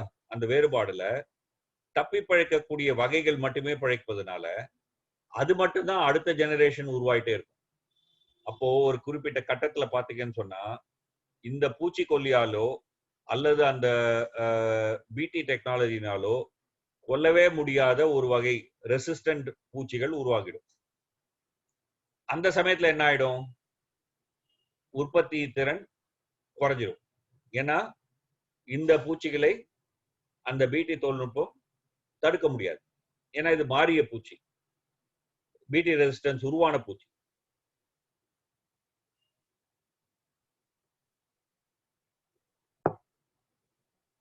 அப்போ அந்த கம்பெனி என்ன பண்ணுவாங்க? அடுத்த தலைமுறை பூச்சிக்கொல்லி அல்லது அடுத்த தலைமுறை பிடி தொழில்நுட்ப விதைகள் அப்படின்னு கொண்டு வருவோம். கம்பெனியை பொறுத்த வரைக்கும் இது ரொம்ப நல்லது. ஏன்? ஏன்னா ஒரு 10-20 ஆண்டுகள் அந்த கம்பெனி கிட்ட இந்த தொழில்நுட்பத்திற்கான உரிமம் இருக்கும். அந்த 10-15 ஆண்டுகள் விவசாயிகள் இதை பயன்படுத்தினாங்கன்னு சொன்னா கம்பெனிக்கு லாபம். அந்த 10-15 ஆண்டுகளுக்கு பிறகு அந்த உரிமம் அந்த கம்பெனியிலிருந்து போயிடும், அறிவு சொத்துரிமை சட்டத்தின்படி. பட் அதுக்குள்ள அந்த தொழில்நுட்பமே பயனில்லாம போனதுனால அடுத்த தொழில்நுட்பம் வேணும் இல்லையா?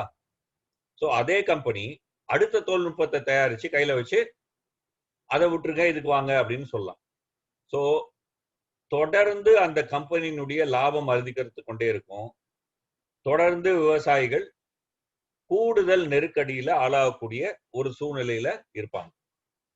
பெஸ்டிசைட் ட்ரெட்மில் அப்படின்னு இதுக்கு பேரு. ட்ரெட்மில்னா நம்ம வந்து அந்த உடற்பயிற்சி நிறுவனங்கள்ல இருக்கும் பார்த்துப்பீங்களா? ஒரு பெல்ட் மாதிரி இருக்கும், அது மேல நிப்பாங்க, ஓடிக்கிட்டே இருப்போம்.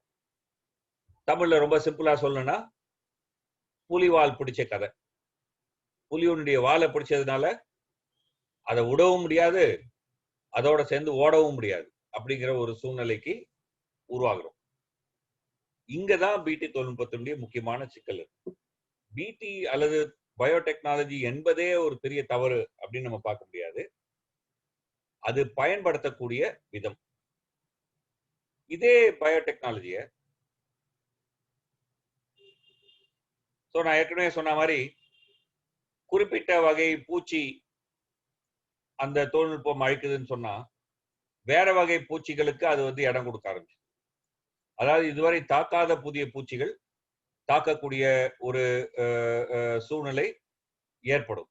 இது வந்து நடக்கக்கூடிய ஒரு இந்த காரணத்தினால புலிவால் பிடிச்சது மாதிரி நடப்பதனால தொடர்ந்து அந்த கம்பெனிக்கு லாபம் வந்துகிட்டே இருக்கும். விவசாயியை பொறுத்த வரைக்கும் நெருக்கடியில போயிட்டே இருப்பார்.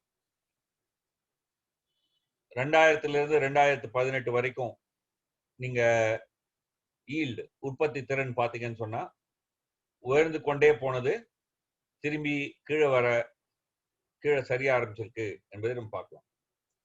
இதே காலகட்டத்தில் இந்த பிடி தொழில்நுட்பம் மட்டுமே பயனை தரலைங்கிறதுனால அந்த பருத்தி விவசாயிகள் கூடுதலாக ஃபெர்டிலைசர் உரங்களை பயன்படுத்த தோன்றினாங்க. ஆகவே உண்மையிலேயே என்ன நடந்திருக்கு?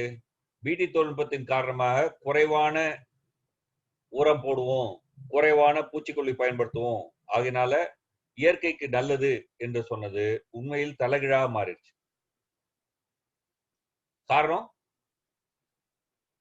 பூச்சியை கொல்வது அல்லது பூச்சியை தடுப்பது என்ற போக்கில் போகுது.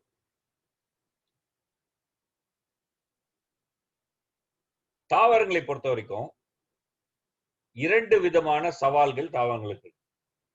ஒன்னு பயாட்டிக் அப்படின்னு சொல்லுவாங்க, பூச்சி மாதிரி உயிரினம் சார்ந்த. இன்னொன்னு அபயாட்டிக், அதாவது உயிரினம் சாராத.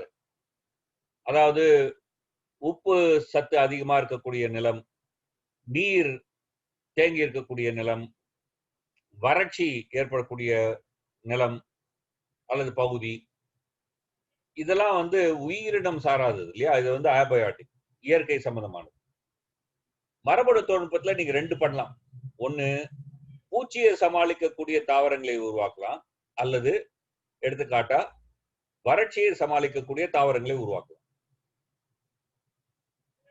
எல்லா தனியார் கம்பெனிகளும் பூச்சிகளை சமாளிக்கக்கூடிய மரபணு தொழில்நுட்பத்தை தான் விரும்பி செயல்படுத்துகிறார்கள். ஏன்? நான் ஏற்கனவே சொன்ன மாதிரிதான். இன்றைக்கு இருக்கக்கூடிய பூச்சியை சமாளிக்கிற மாதிரி ஒரு தொழில்நுட்பத்தை இறக்கி விட்டீங்கன்னு சொன்னா அதுக்கு ஆயுள் வெறும் 10 ஆண்டு 15 ஆண்டு. அதுக்குள்ள நீங்க அடுத்த தலைமுறையை நீங்க தயாரிக்கலாம். சோ தொடர்ந்து விவசாயிகள் அந்த கம்பெனியை அண்டி விவசாயத்தை செய்ய வேண்டிய ஒரு கட்டாயத்தை ஏற்படுத்தலாம். தொடர்ந்து விவசாயிகளிடமிருந்து பணத்தை பெறக்கூடிய ஒரு போக்கை உருவாக்கலாம். இப்போ வறட்சியை சமாளிக்கக்கூடிய ஒரு தாவரத்தை உருவாக்குறோம்னு வச்சுப்போம். தாவரம் வறட்சியை சமாளித்து வளரும். ஆனா அந்த நிலம் பரிணாமம் அடையாது இல்லையா? என் மீது வளரக்கூடிய ஒரு தாவரம் இருக்கு, ஆகையினால நான் இன்னமும் மோசமா போறேன், நிலம் மோசமா போகாது இல்லையா? பூச்சி மாறும், நிலம் மாறாது இல்ல. ஆகையினால ஆபயாட்டிக் பயோடெக்னாலஜி என்பது உங்களுக்கு நீண்ட காலம் பயன் தரக்கூடியது. இந்த ஆபயாட்டிக் ஃபேக்டர்ஸ்க்கான மரபணு தொழில்நுட்பத்தை குறித்து பேசுபவர்கள், இதற்கான ஆராய்ச்சி செய்பவர்கள் யாருன்னு பாத்தீங்கன்னு சொன்னா பொது ஆராய்ச்சி அமைப்புகள், அதாவது தனியார் ஆராய்ச்சி அமைப்புகள் இல்ல, அரசு சார்ந்த அல்லது அரசனுடைய நிதியுதவியின் கீழ் இறங்கக்கூடிய பப்ளிக் என்டர்பிரைசஸ் சொல்லுவாங்க இல்லையா, அதுலதான் நடக்கும். தனியார் பயத்திற்கும் அரசு சார்ந்த இதுக்கும் இருக்கக்கூடிய ஒரு முக்கியமான வித்தியாசம் உலகம் முழுக்க நம்ம இப்படிதான் பார்க்கணும். அதே போலதான் 2 விதமான சிக்கல்கள் இங்க நம்ம பார்க்கிறோம். ஒண்ணு, உழைப்பாளி, அதாவது அந்த விவசாயி சுரண்டப்பட்டு கொண்டிருக்கக்கூடிய அதே சமயத்தில் மண்ங்கிறது ஒரு உருவகமா சொல்லப்படுது. மண்ணா மண் மட்டும் இல்ல, எல்லா விதமான இயற்கை செல்வமும் இன்னொரு பக்கம் சுரண்டப்படுகிறது. சோ முன்னேற்றம்னு சொல்றது எல்லாமே என்னன்னு பாத்தீங்கன்னு சொன்னா குறிப்பிட்ட காலத்துக்கு மட்டும்தான் அது வளமை செய்யுது, நிலையா இருப்பதில்லை. இப்ப இந்த பிடி காட்டன் போன்றவைகள்லாம் பாத்தீங்கன்னு சொன்னா குறிப்பிட்ட காலத்திற்கு உங்களுக்கு வளர்ச்சியை தரும். அதுக்கு பிறகு பெரிய சவால் ஆயிடும், அதுவே ஒரு பெரிய சவால் ஆயிடும். ஏற்கனவே இல்லாத பூச்சிகள், அந்த பூச்சி மருந்தை கூட சமாளிக்கக்கூடிய பூச்சிகள் அப்படின்னு உருவாவதுனால இன்னும் கூடுதலான சவால் தான் உருவாகும். இது ஒரு பக்கம் நம்ம பார்க்க வேண்டிய விஷயம். இன்னொரு உதாரணத்தை நான் இங்க தர விரும்புறேன். இப்போ உதாரணமா அயோடைஸ் சால்ட், இதை எதுக்கு கொண்டு வந்தாங்க? அயோடின் பற்றாக்குறை இருக்கு, அதை தீர்க்கணும். ரொம்ப எளிமையான விஷயம். அதை உப்போட போட்டா இன்னைக்கும் உப்பு நம்ம பயன்படுத்துறோம். அந்த உப்போட உப்பா அந்த அயோடின் நம்ம போய் சேர்ந்துரும். ஸோ உலகம் முழுக்க, நாடு முழுக்க இருக்கக்கூடிய அந்த அயோடின் டெஃபிஷியன்ஸை பெருமளவுக்கு கட்டுப்படுத்திடலாம். நல்ல விஷயம், சக்சஸ்ஃபுல்லா நடந்தது, சந்தேகமே இல்லை. இதே மாதிரிதான் இன்னொரு கூற்று இன்றைக்கு வந்திருப்பது என்னன்னு சொன்னா கோல்டன் ரைஸ், தங்க அரிசி. இங்க பாத்தீங்கன்னா ஒண்ணு சாதாரண அரிசி, இன்னொன்னு பாத்தீங்கன்னா மஞ்சள் கலர்ல தங்க நிறத்துல இருக்கக்கூடிய இன்னொரு அரிசி.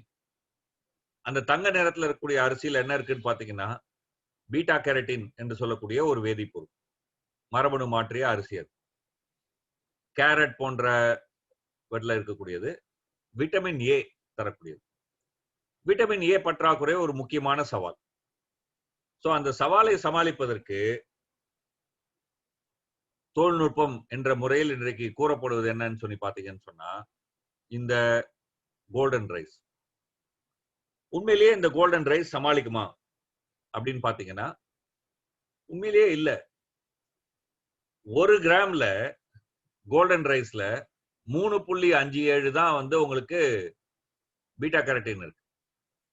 அதுவே முருங்கை இலை அப்படில பாத்தீங்கன்னா 67 இருக்கு. 3 எங்க இருக்கு, 67 எங்க இருக்கு. ஸ்வீட் பொட்டேட்டோ அதுல பாத்தீங்கன்னா 173. அதாவது இந்த விட்டமின் ஏவுக்கான மூலமாக அமையக்கூடிய பல்வேறு தாவரங்கள் ஏற்கனவே இருக்கு. சோ பிரச்சனை வந்து இதன் மூலமாக சால்வ் பண்ண முடியாது. ஆக்சுவலா மக்களுக்கு போதுமான உணவு இல்ல அப்படிங்கிறது தானே முக்கிய அடிப்படையான பிரச்சனையா இருக்கு. சோ அந்த உணவு எங்கெல்லாம் கொடுக்கப்படுகிறதோ, எங்கெல்லாம் இந்த மாதிரியான பல்வேறு காய்கறிகளை வாங்கி உண்ணக்கூடிய ஒரு சூழ்நிலை ஏற்படுகிறதோ, அங்க இந்த பற்றாக்குறை இல்லாம போயிடுது இல்லையா? அயோடின் மாதிரி இல்ல. அயோடின்ல வந்து வேற சிக்கல்கள் இருக்கு. இயற்கையில பல இடங்கள்ல அயோடின் இல்ல.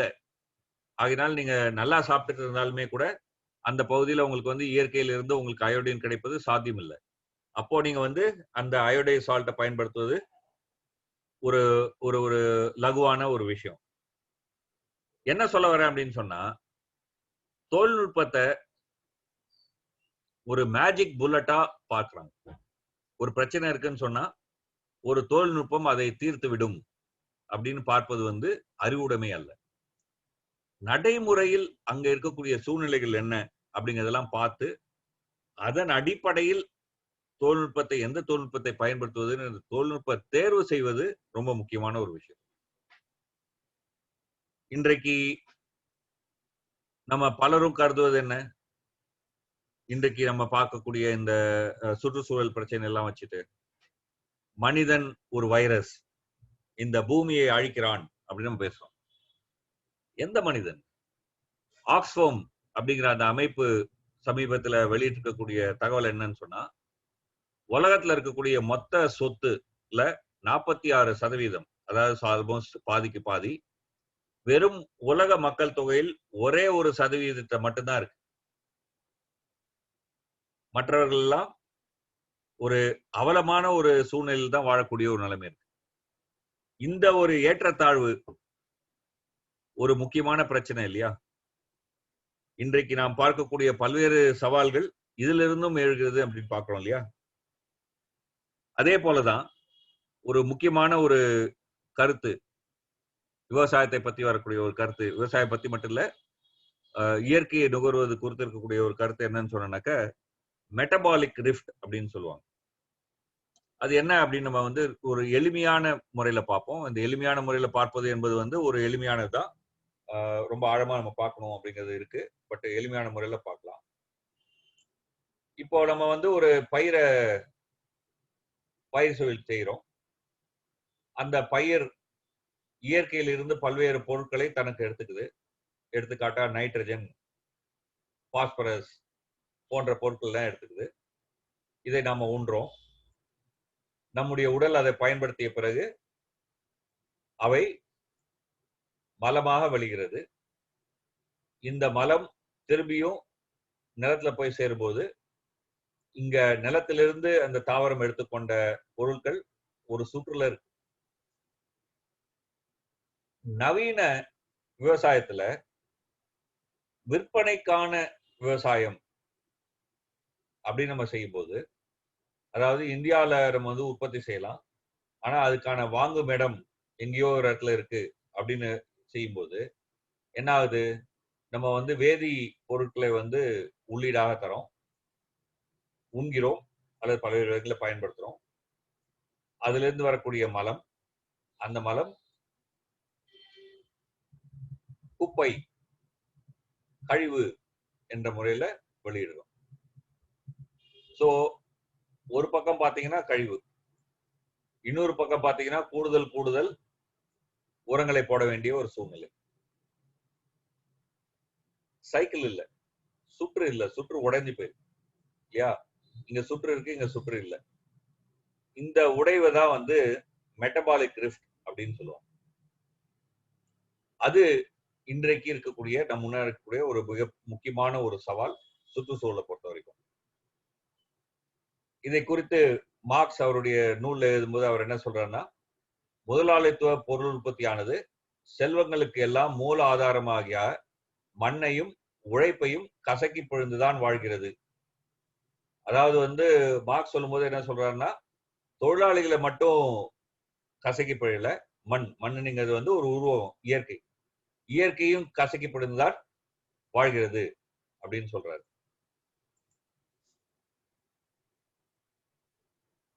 இது நம் முன்னாடி இருக்கக்கூடிய இன்றைக்கு இருக்கக்கூடிய பல்வேறு சிக்கல்கள். இங்க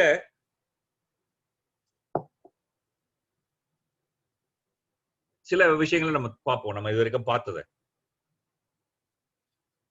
இயற்கை செயற்கை அப்படின்னு பிரிச்சுட்டோம்னு சொன்னா, நாம விளைவிக்கக்கூடிய எந்த தாவரமும், நாம வளர்க்கக்கூடிய எந்த விலங்கும் இயற்கை அல்ல. ஞாபகம் வச்சுக்கோங்க. பாரம்பரியமான தாவரம், பாரம்பரியமான விதைகள் என்னவா இருக்கலாம், எதுவுமே இயற்கை இல்லை. எல்லாமே மனிதன் தன்னுடைய உழைப்பை செலுத்தி புதிதாக உருவாக்கிய ஒரு விஷயம்தான். காட்டுல விலங்குகளோட விலங்குகளா மனிதன் இருந்தபோது இயற்கையை இயற்கையாக நுகர்ந்தான் மற்ற விலங்குகள் மாதிரி. ஆனால் காடுகளை விட்டு விவசாயம் துவங்கியவுடன், அதாவது நாகரிகத்தினுடைய துவக்க புள்ளி நம்ம சொல்றோம் இல்லையா, அது மொஹஞ்சதாரோவா இருக்கலாம், தமிழ்நாடா இருக்கலாம், வேற இடங்களா இருக்கலாம். நாகரிகங்களுடைய துவக்க புள்ளின்னு பாத்தீங்கன்னு சொன்னா விவசாயம் அதில் பார்க்கிறோம். விவசாயம் என்று நம்ம சொல்ல வரும்போது இயற்கையில் இருந்த தாவரங்களையும் விலங்குகளையும் மாற்றி அமைத்துள்ளார்கள் அப்படிங்கிறதுல வந்து இல்ல. சோ அதனால இந்த இயற்கை செயற்கை அப்படிங்கிற பிரிவினை வந்து கரெக்டான பார்வை அல்ல. அதே போல ரொம்ப எளிமையா இயற்கைனா நல்லது, செயற்கைனா கெட்டது அப்படின்னு சொல்வதிலும் எந்த பொருளும் இல்லை. ஏன்னா மொழி என்பதே ஒரு விதத்துல பாத்தீங்கன்னு சொன்னா செயற்கை தான். எழுத்து என்பது செயற்கை தான். இப்ப பாத்தீங்கன்னா, அப்கோர்ஸ் இப்ப என்னோட ஸ்கிரீன் தான் தெரியும், என்னோட போட்டோ தெரியாது. பட் நான் கண்ணாடி போட்டிருக்கேன், செயற்கை. கண்ணாடி போடலன்னா எனக்கு கண் தெரியாது. தடுப்பூசிக்காக வெயிட் பண்ணிட்டு இருக்கிறோம் கொரோனாக்கு, செயற்கை தான் இல்லையா? கொரோனா இயற்கை, ரைட்? சோ ஒரு இயற்கைன்ற ஒரு விஷயம் வந்து நல்லது, செயற்கைங்கிற விஷயம் கெட்டது அப்படின்னு ரொம்ப எளிமையா நம்ம சொல்ல முடியாது. இது ரெண்டாவதா நம்ம வந்து பார்க்க வேண்டிய ஒரு விஷயம். மூன்றாவதா ஒரு பார்க்க வேண்டிய ஒரு விஷயம் என்னன்னு சொன்னா, மனித மக்கள் தொகை உயர்ந்து இருக்கிறது, சந்தேகமே இல்லை. இன்னும் கொஞ்சம் வருஷத்துக்கு உயரும், அதுவும் சந்தேகம் இல்லை. ஆனா இப்படி உயர்ந்துகிட்டே எல்லாம் போகாது. ஒரு குறிப்பிட்ட கட்டத்தில் மக்கள் தொகையினுடைய அளவு ஒரு நிலை என்ற ஒரு நிலைத்தகு நிலைக்கு அது எட்டிடும், ஸ்டேபிள் ஆயிடும். இன்ஃபேக்ட் அது கொஞ்சம் குறைஞ்சி அதுக்கப்புறம் தான் ஸ்டேபிள் ஆகும். ஸோ அந்த மாதிரி ஸ்டேபிள் ஆயிடும். அதான் வந்து நம்ம இன்றைக்கு பார்க்கக்கூடிய ஒரு விஷயம். எல்லா தகவலையும் சேர்த்து பார்த்தோம்னா நம்ம அதை பார்க்கிறோம். ஸோ மக்கள் தொகையான உயருது. கூடுதலாக இருக்கக்கூடிய ஹரிஷ் ராகுல் உங்களுடைய மைக்கை மியூட் பண்ணுங்க. ஹரிஷ் ராகுல் உங்களுடைய மைக்கை மியூட் பண்ணுங்க. ஹரிஷ் ராகுல் உங்களுடைய மைக்கை மியூட் பண்ணுங்க. டிவி ஒரே ஒரு நிமிஷம், நான் எல்லாரையும் மியூட் பண்றேன். அதுக்கப்புறம்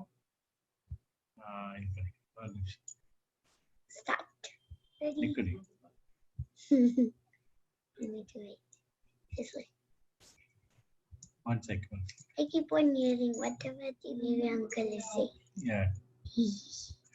டிவி நீங்க அன்மியூட் பண்ணிக்கோங்க. Yeah. ஓகே, கண்டினியூ பண்ணலாமா? Yeah okay. ஸோ மக்கள் தொகை பெருக்கத்துல வந்து ஒரு பூதமா காமிச்சு அதுக்காக நம்ம வந்து அலறி அடிச்சுக்கிட்டு ஏதாவது செய்யணும் அப்படின்னு சொல்றது வந்து ஒரு சரியான விஷயம் இல்லை. அதே சமயத்துல மக்கள் தொகை பெருக்கம் வந்து ஒரு கவலையே இல்லை அப்படின்லாம் இல்லை. பட் ஆனா அதை போக்கணும்னு சொன்னா நமக்கு வேண்டியது வந்து வளர்ச்சி, பெண் கல்வி. அதுதான் வந்து முக்கியமான ஒரு விஷயம் மக்கள் தொகையை கட்டுப்படுத்தணும்னு சொன்னா.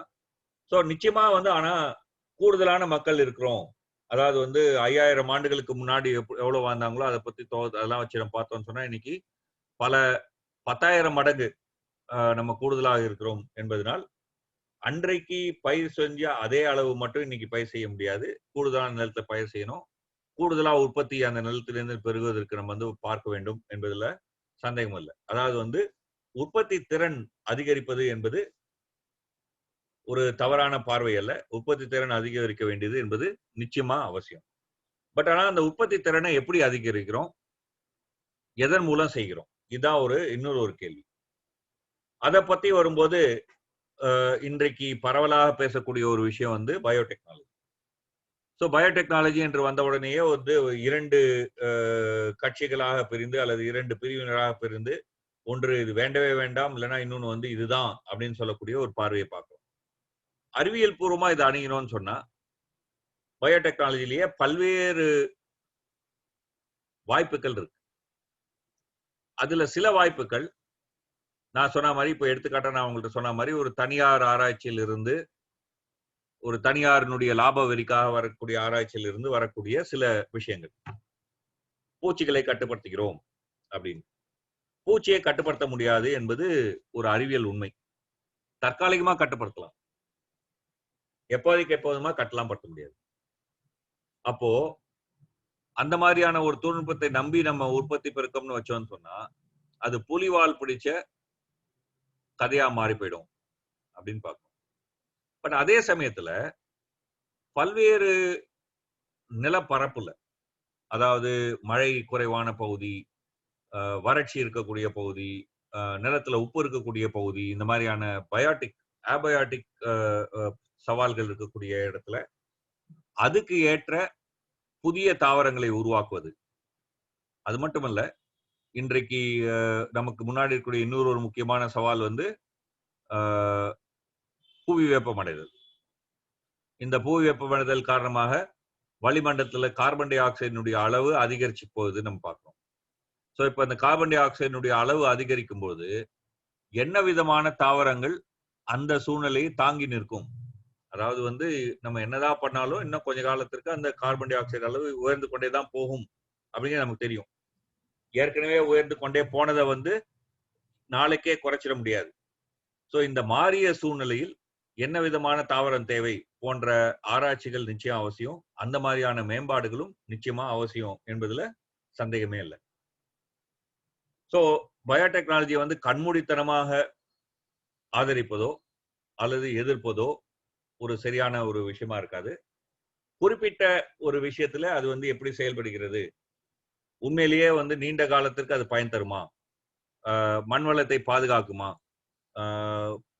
குறைவான அளவு விவசாயிகளுக்கு சிக்கல்களை ஏற்படுத்துமா, விவசாயிகளுக்கு என்ன விதமான சிக்கல்களை ஏற்படுத்தும் அப்படிங்கிறதெல்லாம் சேர்த்து பார்த்து நம்ம பார்க்கணும் அப்படிங்கிறத பார்க்கணும். இறுதியா ஒரு ஒரு சமீபத்துல நடந்த ஆராய்ச்சியை பத்தி உங்களுக்கு நான் வந்து சொல்ல விரும்புறேன். கல்கத்தால இருக்கக்கூடிய போஸ் இன்ஸ்டிடியூட் என்ற நிறுவனத்திலிருந்து இந்த ஆராய்ச்சியை செஞ்சிருக்காங்க. இப்போ இந்த கடுகு பயிர், வட இந்தியால வந்து கடுகு பயிர் வந்து ஒரு முக்கியமான ஒரு பயிர். பல விவசாயிகள் இந்த பயிரை வந்து குளிர்காலத்துல வந்து பயிர் செய்வாங்க. வட இந்தியாவில் குளிர்காலத்துல வந்து இதை வந்து பயிர் செய்வாங்க. குளிர்கால பயிர் இது. இந்த பயிரினுடைய ஒரு மிகப்பெரிய சவால் என்பது இந்த பயிரை அழிக்கக்கூடிய ஒரு பூச்சி, எபிரிசமி என்று சொல்லக்கூடிய ஒரு பூச்சி. இந்த பூச்சினால பறக்க முடியாது. Maximum I'm in a lecture, I'll call back. அதிகபட்சம் அந்த பூச்சி வந்து தத்தி சில சென்டிமீட்டர் தான் நடக்க முடியும்.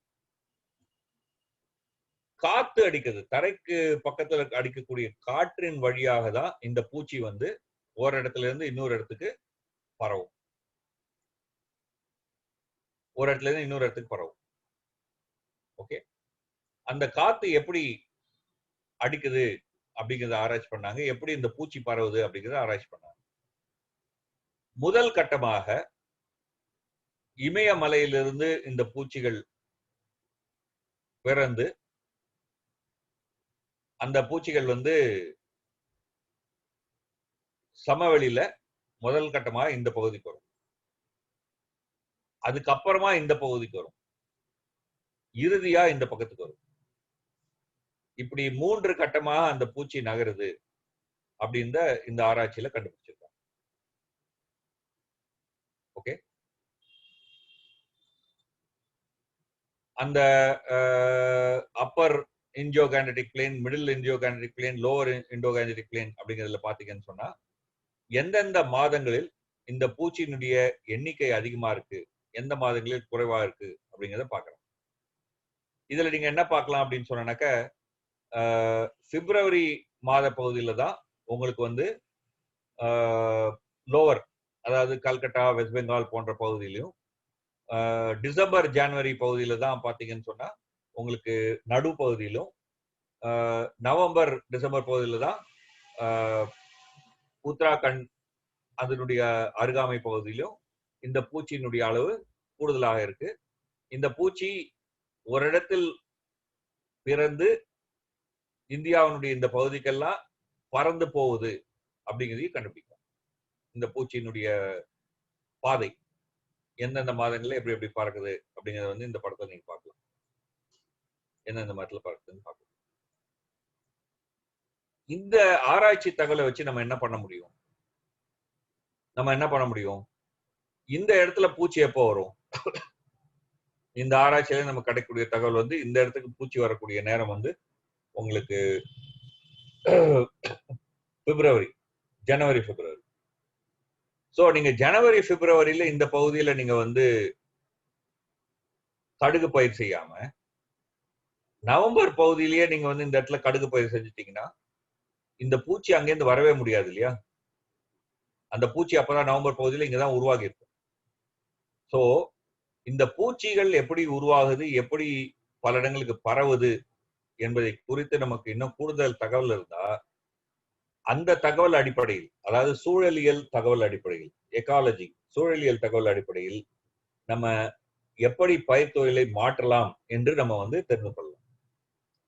ஸோ இது வந்து இன்றைக்கு உருவாகக்கூடிய ஒரு புதிய ஒரு கருத்து, சூழலியல் விவசாயம்.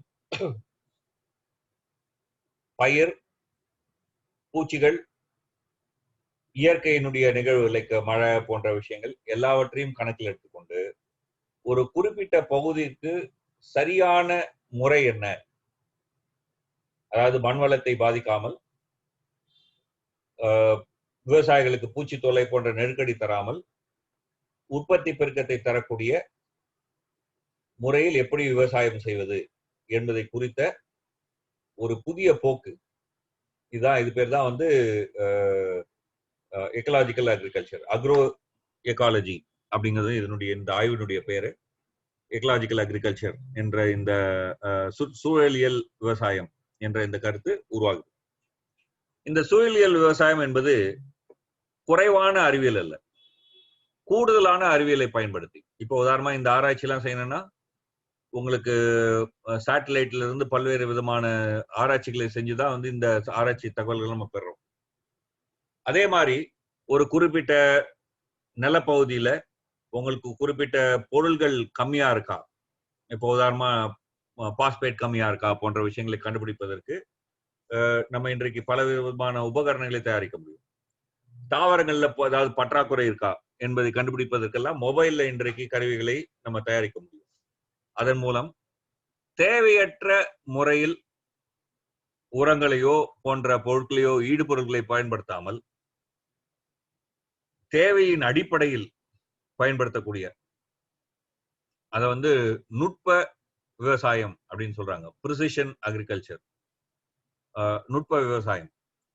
இப்படிப்பட்ட சில கருத்துக்கள்லாம் இன்றைக்கு உருவாகி கொண்டிருக்கிறது. இதுக்கெல்லாம் இருக்கிற சவால் என்ன? இதுக்கெல்லாம் இருக்கக்கூடிய சவால் என்னன்னு சொன்னா சந்தை தான். இப்போ ஒரு விவசாயி கூடுமான அளவு அந்த விவசாயிக்கு தேவையான அளவு சம்பாதிக்கணும் அப்படின்னு சொன்னா சந்தையில் எது விலை போகிறதோ அதை பயிர் செய்ய வேண்டும் அப்படிங்கிற ஒரு நிலைமை இன்னைக்கு இருக்கு இல்லையா? அந்த சந்தை பொருளாதாரம், சந்தையை மையமாக வைத்திருக்கக்கூடிய இந்த இந்த விவசாய அமைப்பு ஒரு மிகப்பெரிய தடைக்கல்.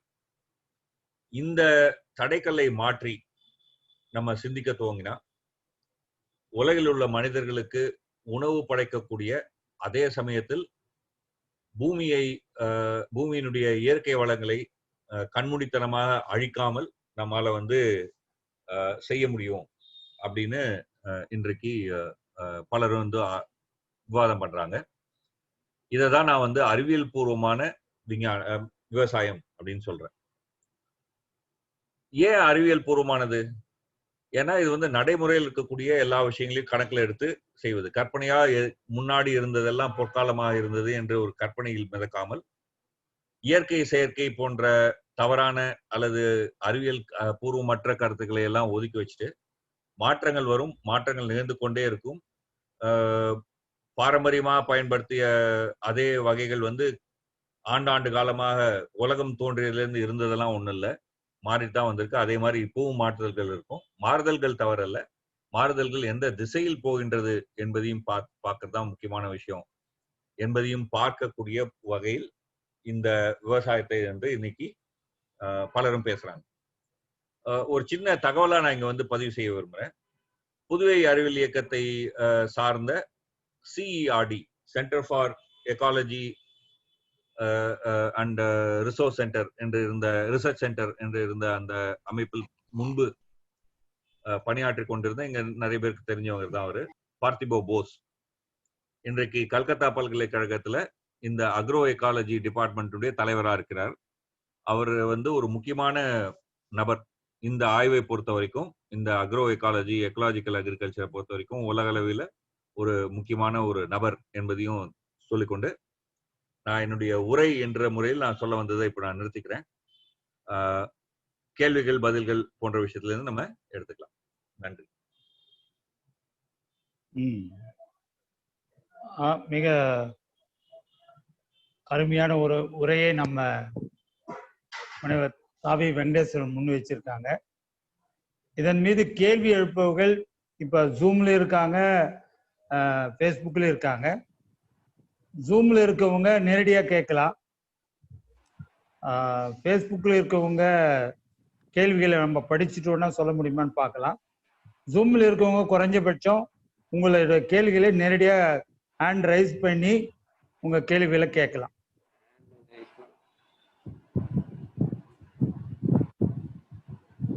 ஏன்னா ஒரு தெளிவான பார்வையை முன்னு வச்சிருக்காங்க.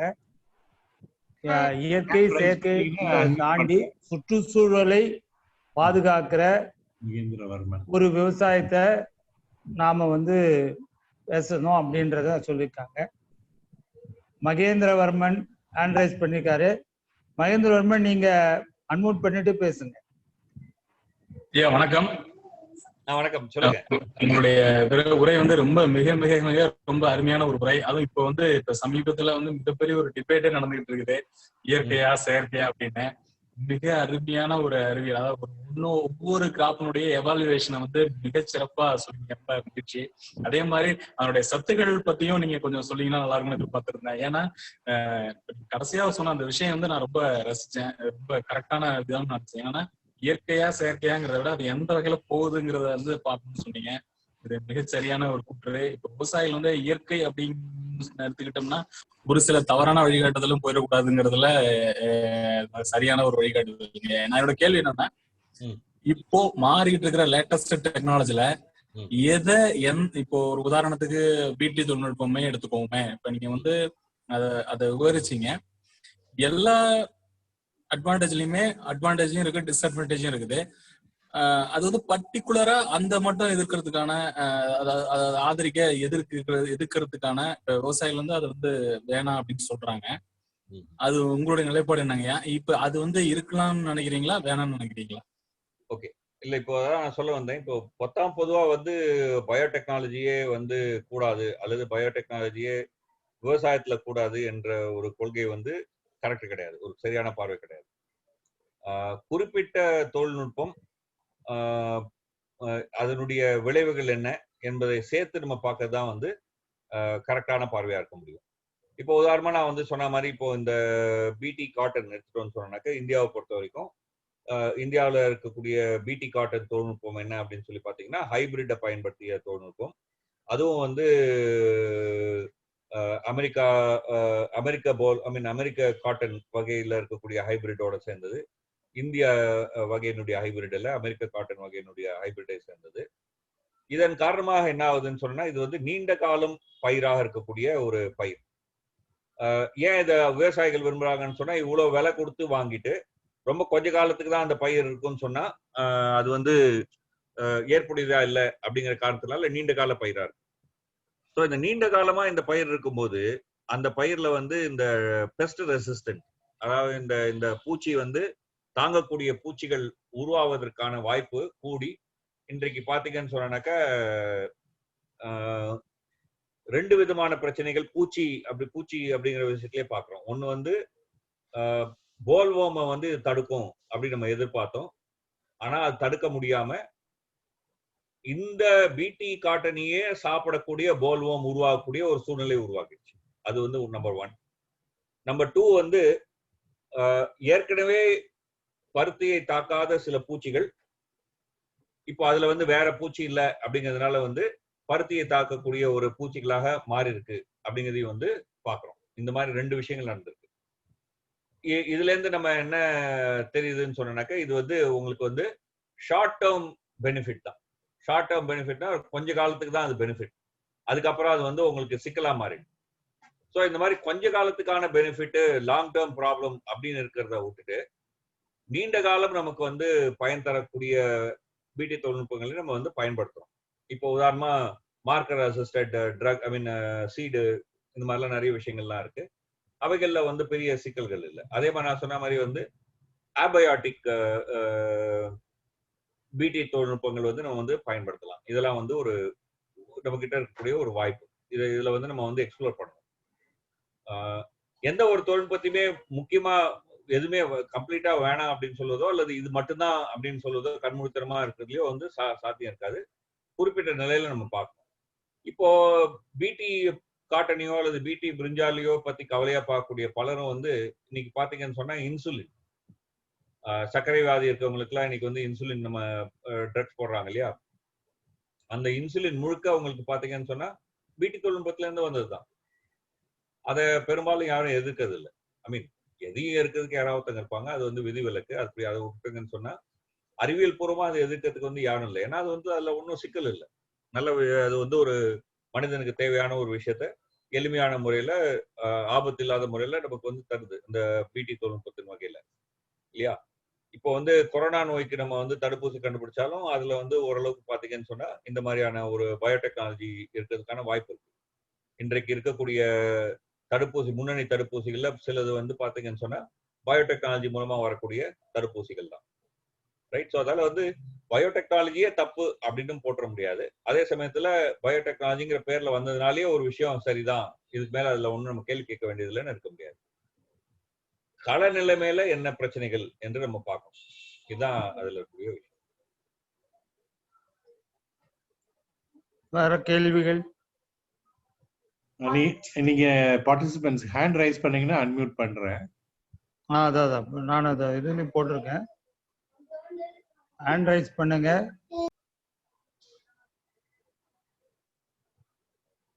அல்லது சாட்ல கூட உங்க கேள்வியில் எழுதலாம்.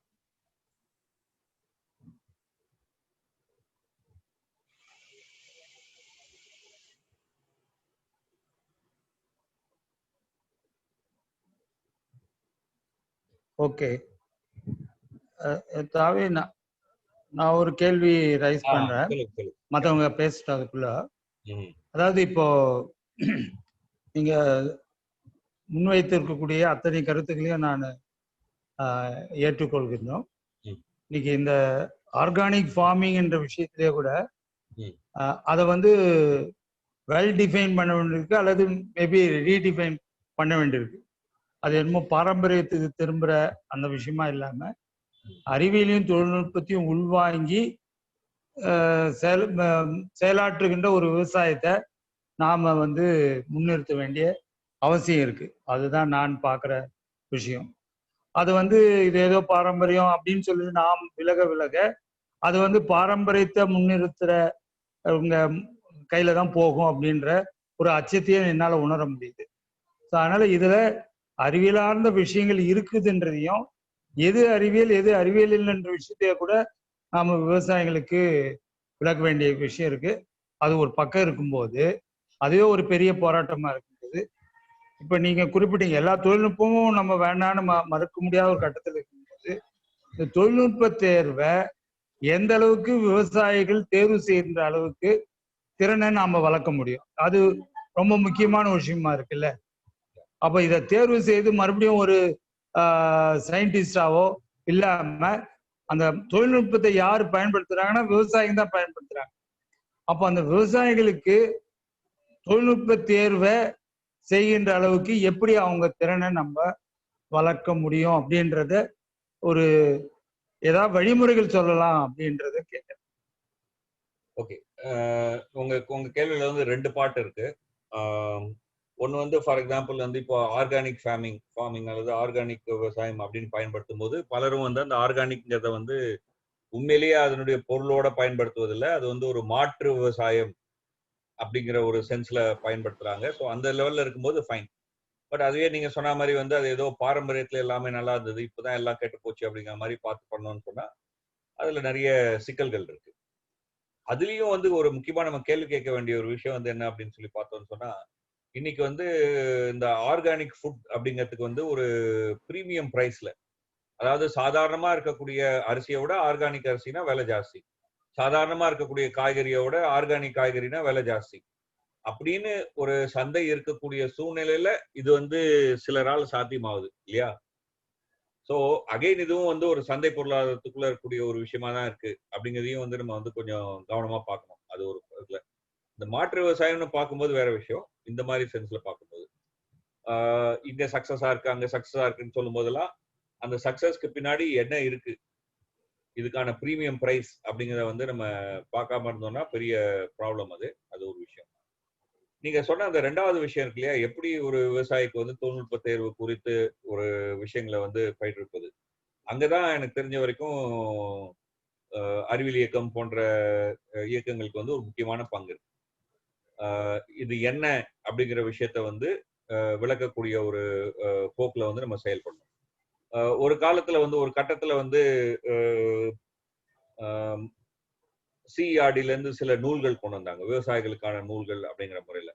அகைன் செக்டாருக்கா தான். இப்போ வந்து பட்டு நூல் வளர்க்குறவங்களுக்குன்னு ஒரு செட் ஆஃப் நூல் கொண்டு வந்தாங்க, அது மாதிரிலாம் கொண்டு வந்தாங்க இல்லையா, மாடு வளர்ப்பு குறித்து. அதெல்லாம் அது மாதிரியான ஒரு ஒரு நூல்களை உருவாக்குவது என்பது, அந்த நூல்களை வைத்துக்கொண்டு விவசாயிகள் இடத்துல வந்து அவங்களுடைய ஆற்றலை பெருக்குவது என்பது ஒரு முக்கியமான ஒரு விஷயம். நான்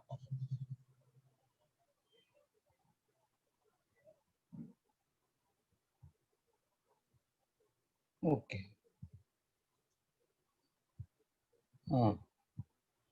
மகேந்திரவர்மனே மறுபடியும் ஹேண்ட் ரைஸ் பண்ணியிருக்காரு. Gerald Rajan, hello. பதில் வந்து ரொம்ப சிறப்பா இருந்தது சார். அதுல நான் இன்னொரு விஷயம் உங்களோட பகிர்ந்துக்கணும்னு நினைக்கிறது என்னன்னா, இப்ப நீங்க மேம்போக்கா சொன்னீங்க சார். அதை எத்தனை விவசாயிகள் எத்தனை பேர் அதை கவனிச்சாங்கன்னு தெரியல.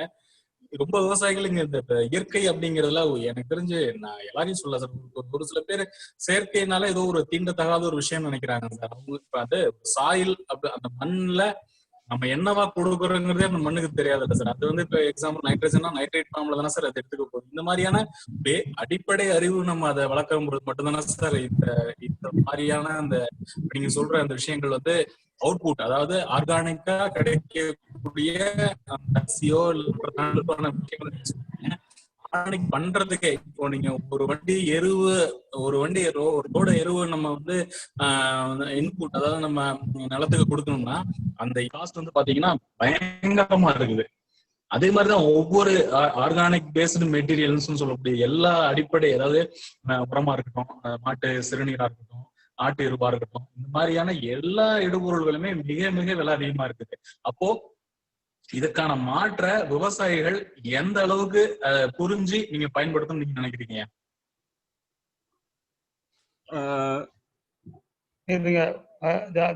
டிவி அதுக்கு முன்னால ஜெரால்ட் என்ன கேள்வி கேக்குறான்னு கேட்டுக்கலாம். ஒரு 2-3 கேள்வி சேர்த்து கேட்டோம்னா ஐ திங்க் யூஸ்ஃபுல்லா இருக்கும். ஆமா முடிச்சுக்கலாம். ஜெரால்ட் சார், நீங்க உங்க கேள்வி கேளுங்க sir. Gerald Rajan. Hello sir. முன்னாடி வந்து இந்த தூர்தர்ஷன்ல வந்து வயலும் வாழ்வுன்னு ஒரு ப்ரோக்ராம்லாம் நடந்துட்டு இருந்துச்சு, அந்த நம்ம விவசாயிகளை வந்து எஜுகேட் பண்றதுக்காக. இப்ப அந்த ப்ரோக்ராம் நடக்குதான்னு தெரியல.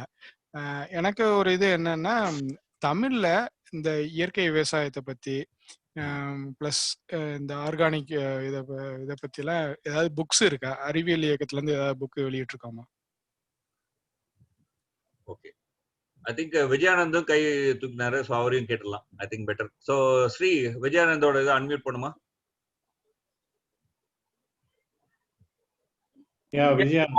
வணக்கம். வணக்கம். கேட்டாதான் வந்தேன். கடைசியா நீங்க அந்த பூச்சி பத்தி சொல்லிட்டு இருக்கப்பதான் உள்ள வர முடிஞ்சது. ஏன்னா இப்ப நான் இதுல ரீசெண்டா ஒர்க் பண்ணிட்டு இருக்கேன். ஒரு என்னோட சேனல்ல விவசாயம் பத்தின நிகழ்ச்சி தான் போயிட்டு இருக்கு. இப்போ லாஸ்ட் வீக் வர சவுத் விஷன்ல இருந்தும் அவங்க ஒரு சின்ன இதே சப்ஜெக்ட்ல பேசுறதுக்காக கூப்பிட்டுருந்தாங்க அப்படின்னு போயிருந்தேன். இப்போ தமிழ்செல்வன் தோழர் கேட்டதுலயும் நீங்க பேசுனதுல இருந்தும் எனக்கு ஒரே ஒரு சின்ன சந்தேகம் தான். இப்போ பொதுவா சயின்ஸ் அப்படிங்கிறப்போ நம்ம சில விஷயத்த ஒத்துக்கிறோம். டெக்னாலஜியா வர்ற போது, தொழில்நுட்பமா வர்றப்ப அது பெரிய வியாபார சந்தையோட சேர்ந்துதான் அது வருது. அப்ப அதை நம்ம பல நேரங்கள்ல அதை தவிர்க்க முடியாது. இதுல இருந்து ஒரே ஒரு விஷயம் தான் நான் என்னோட கேள்வியா கேட்க வேண்டியிருக்கு. இப்போ இயற்கை விவசாயம் பண்றவங்க பெரிய நம்பிக்கை சார்ந்துதான் இன்னமும் பண்ணிட்டு இருக்காங்க. அது அவங்க எல்லாத்துக்கும் ஒரு பெரிய மாற்று நினைச்சிட்டு இருக்காங்க. அது வாழ்முறை அப்படின்ற மாதிரி நினைச்சிட்டு இருக்காங்க. முன்னாடி எல்லாமே ரொம்ப நல்லா இருந்தது அப்படின்ற மாதிரியான அந்த நம்பிக்கைக்குள்ள இருந்து தான் பண்றாங்க. ஆனா அவங்ககிட்ட ஒரு டூல், அவங்க அவங்க அவங்க நடைமுறை எல்லாத்தையும் ஒரு டூலா பயன்படுத்துறாங்களா? அவங்க டெய்லி விவசாய நிலத்துக்கு போறதுல இருந்து அங்க பாக்குற எல்லாத்தையும் பார்த்து தெரிஞ்சு அவங்களே ஒரு விஷயத்த அதுல செஞ்சு பாக்குறது, அல்லது யாராவது சொல்றத அது மாதிரி செஞ்சு பாக்குறது அப்படிங்கிறப்ப அந்த இடத்துல ஒரு சின்ன சயின்ஸ் இருக்குங்கிற மாதிரி நான் பாக்குறேன். ஒண்ணு. இன்னொன்னு, இந்த பக்கம் பசுமை புரட்சி வந்த பிறகு சயின்ஸ் அண்ட் டெக்னாலஜியை அதுக்குள்ளதான் நம்ம அதிகமா பயன்படுத்த ஆரம்பிச்சோம் அப்படின்னு நம்ப ஆரம்பிச்ச பிறகு எல்லாமே ஃபீல்டு ஆபீசர்ஸ் என்ன எழுதி கொடுக்குறாங்களோ அதுதான் போடுறது. அப்புறம் அதுக்குள்ள நம்ம எப்பவுமே ஒரு விஷயம் இருக்கும்ல, சத்துன்னு சொன்னா நிறைய சாப்பிடுறது, இன்னும் நிறைய சாப்பிட்டா நல்லா இருக்கும் அப்படின்ட்டு அவங்க கொடுக்குற உரத்தையும் தாண்டி அதிகமா பயன்படுத்துறது. அப்புறம் அடுத்த 2வது முறை நம்ம மாத்திரையெல்லாம் எடுத்து யூஸ் பண்ற மாதிரி எங்கேயுமே போகாம அவங்களே வாங்கி, அது ஒரு வகையான அறிவியலோட மூட நம்பிக்கையா அந்த மாதிரியான விஷயங்கள். அப்போ இன்னைக்கு இந்த ஆர்கானிக் அல்லது இன்ஆர்கானிக் அப்படிங்கறதான் தாண்டி விவசாயிகள் என்ன பண்றோம், ஏன் பண்றோம் அப்படிங்கிற விஷயத்த தெளிவில்லாம இருக்கிறது. அது அந்த இடத்துல சயின்ஸ் ஃபெயிலியர் ஆயிடுச்சா? அதுவும் ஒரு நம்பிக்கை தானே. நிறைய உரம் போட்டா நிறைய விளையும் அப்படின்ற மாதிரியான ஒரு நம்பிக்கை. அந்த நம்பிக்கை ஒரு கட்டம் வரைக்கும் கரெக்டா இருக்கு, ஒரு கட்டத்துக்கு மேல சிக்கலாகுது. அப்படின்றப்ப சயின்ஸை விவசாயிகளுக்கு புரிய வைக்கிறது அப்படிங்கறதான் பேசிக்கான கேள்வியா இருக்குமோன்னு எனக்கு தோணுது. அதான் என்னோட கேள்வி. Very good. ஐ திங்க் இந்த 3 கேள்வியும் எடுத்துக்கிறேன். அதுக்கப்புறம் இதா இருந்தாலும் பேசலாம். ஓகேங்களா? ஸோ சாரனுடைய கேள்வியிலேருந்து ஸ்டார்ட் பண்றேன். சிஇஆர்டி, தட் இஸ் பாண்டிச்சேரியிலேருந்து இந்த விவசாயத்தினுடைய சில விஷயங்கள் சம்பந்தமாக சில நூல்கள் எழுதியிருக்காங்க. அதான் நான் சொன்னேன். அந்த நூல்களை மறுபதிப்பு செஞ்சு பயன்படுத்துவது உட்பட புதிதாக இந்த மாதிரியான விஷயங்களை குறித்து எழுதுவதற்கான ஒரு முயற்சியை மேற்கொள்ளணும் அப்படிங்கிறது ரொம்ப அவசியம். விஜயானந்த் கடைசியா சொன்ன மாதிரி இன்னைக்கு அது ஆர்கானிக் ஃபார்ம்னு சொன்னாலும் சரி, இல்லன்னு சொன்னாலும் சரி, எல்லாமே ஒரு குருட்டு நம்பிக்கையா தான் நடக்கிற மாதிரியானதான் இருக்கே தவிர புரிஞ்சு அறிஞ்சு செய்வதற்கான என்பது நிறைய லிமிட்ஸ் இருக்கு. அந்த விதத்துல இந்த மாதிரி ஒரு விஷயங்களை தெரிவிக்கக்கூடிய, பயிற்றுவிக்கக்கூடிய நூல்கள் ரொம்ப முக்கியமான ஒரு அவசியம். ஸோ அது பார்க்கணும். கொஞ்சம் புத்தகங்கள் இருக்கு. தமிழ்செல்வன் அவர்கள் இன்ட்ரடியூஸ் பண்ணலாம். இந்த ஆர்கானிக் ஃபார்மிங்கான இடுபொருள் விலை அதிகம் அப்படின்னு சொன்னாங்க. கரெக்ட் தான். அதான் நான் உங்களுக்கு ஏற்கனவே சொன்ன மாதிரி இன்னைக்கு அது ஒரு சாத்தியமான ஒரு விஷயமா இருப்பதுக்கான ஒரு காரணம். அதாவது சாத்தியம்னா 2 விதமான சாத்தியங்கள் இருக்கு. ஒண்ணு சிலர் இதை தன்னுடைய கொள்கை என்ற முடிவுல பண்றாங்க. லாபம் வருதோ இல்லையோ எனக்கு முக்கியம் இல்ல, நான் இப்படிதான் இருப்பேன் அப்படின்னு பண்றாங்க. ஸோ அந்த மாதிரி பண்ணுவதற்கான தாங்கும் சக்தி அவங்கள்ட்ட இருக்கு. ஏன்னா பெரும்பாலும் சில பேர்ல இதுல அவங்களுக்கு ஐடி இண்டஸ்ட்ரி எங்கேயோ இருந்து சம்பாதிச்சு அவங்கள்ட்ட காசு இருக்கு, ஸோ அதனால பிரச்சனை இல்லை, அல்லது சொந்த பிரச்சனை இருந்தாலும் பரவாயில்ல நான் பண்ணுவேன் அப்படின்னு விடாப்படியா பண்றவங்க அப்படிங்கிறது. மற்றபடி நீங்க பெரும்பாலான விவசாயிகளை பாத்தீங்கன்னு சொன்னா இந்த ஆர்கானிக் ப்ராடக்ட்ஸ்க்கு ஒரு பிரீமியம் பிரைஸ் இருக்கு. அதாவது மற்ற விஷயங்களை விட இதுக்கு கூடுதலாக சந்தையில விலை இருக்கு, கூடுதலாக இதுக்கு மதிப்பு இருந்துட்டே இருக்கு. அதாவது ஒரு சமயங்கள்ல உங்களுக்கு தக்காளி விலை திடீர்னு இறங்கும், திடீர்னு ஏறும். ஆனா இந்த ஆர்கானிக் பொருள் மட்டுமே இன்னைக்கு ஏறவே ஏறாது. அது ஒரு பிரீமியம் பிரைஸ்ல எப்பவுமே இருந்துட்டு இருக்கும் இல்லையா? அப்படி ஒண்ணு இருக்கு அப்படிங்கிற ஒரு கருத்துனால படக்கூடியதும் இருக்கு. ஸோ அதுவும் ஒரு ஸ்ட்ராட்டஜிக் இதுதான், அக்ரிகல்ச்சர் தான். ஸோ இது அதை பொறுத்த வரைக்கும் விஜயானந்த் சொன்ன மாதிரி நிறைய விஷயங்கள் உண்மையிலேயே ஒரு முக்கியமான விஷயம். நாங்க வார்தால ஒரு 3 ஆண்டு காலம் தொடர்ந்து ஒரு ஆராய்ச்சி ஒன்று பண்ணோம். அதுல நிறைய விஷயங்கள் இருந்தா அதுல ஒரு விஷயத்த மட்டும் நான் பகிர்ந்துக்கிறேன். பூச்சி மருந்துகளை பத்தி விவசாயிகள் வந்து எதன் அடிப்படையில் தீர்மானம் பண்றாங்க, பூச்சி மருந்து போடணுமா வேணாமா அப்படிங்கறத எங்களுடைய கள ஆய்வு. மும்பை ஐஐடி, அதே மாதிரி வந்து டெல்லியில இருக்கக்கூடிய இன்ஸ்டிடியூட் ஆஃப் எக்கனாமிக்ஸ் இதெல்லாம் இணைஞ்சு நாங்க செஞ்ச அந்த ஆய்வு. அந்த ஆய்வு போது நான் வந்து களப்பயணம்லாம் செய்யும்போது பார்த்த ஒரு விஷயம் வந்து என்ன அப்படின்னு சொன்னாக்க, பெரும்பாலான விவசாயிகளுக்கு என்ன போடணும் போடக்கூடாது அல்லது எப்போ போடணும் அப்படிங்கிற தகவலை யாரு சொல்றதுன்னு பாத்தீங்கன்னா, விஜயானந்த் சொல்ற மாதிரி ஃபீல்ட் ஆஃபீஸர்லாம் இல்ல, அந்த பக்கத்து ஊர்ல இருக்கக்கூடிய அக்ரிகல்ச்சர் இன்புட் கடை ஓனர் தான். அவர் தான் சொல்றாரு. ஓகே, அந்த கடை ஓனருக்கு என்ன தெரியும்? கடைக்கு இந்த மெடிக்கல் ரெப்ரசன்டேட்டிவ் மாதிரி இதுக்குன்னு ரெப்ரசன்டேட்டிவ் இருக்காங்க, அவங்க வந்து சொல்லக்கூடிய தகவல் இருந்தா அவருக்கு தெரியும். அவருக்கு வேற சில ஊக்கங்களும் இருக்கு. நீ வந்து இந்த பர்டிகுலர் ப்ராடக்டை இவ்வளவு வித்தனா உனக்கு வந்து ஒரு டிவிஎஸ் 50 இதெல்லாம் இருக்கு. ஸோ இந்த மாதிரி ஒரு பெரிய சைக்கிள், அதாவது இந்த இன்ஃபர்மேஷன் விவசாயிகளுக்கு கொடுக்கக்கூடிய இந்த இன்ஃபர்மேஷன் என்பது ஒரு முறையான இன்ஃபர்மேஷன் அப்படின்னு நம்ம சொல்ல முடியாது. இதுல வந்து நிறைய லேயர்ஸ் இருக்கு. இது வந்து நாங்க அங்க பார்த்த ஒரு கண்கூடான ஒரு விஷயம். இன்னொரு ஒரு விஷயம் என்ன பார்த்தோம் அப்படின்னு சொன்னாக்க, பிடி பயிர் செஞ்சிருந்தாங்க. பிடி பயிர் செஞ்சா நீங்க பூச்சி மருந்து போட வேண்டியது இல்லை, அதான் வந்து அதனுடைய முக்கியமான விஷயமே. அதுக்காக தான் பிடிங்கிற தொழில்நுட்பமே அப்படிங்கறதுதான் பேச்சு.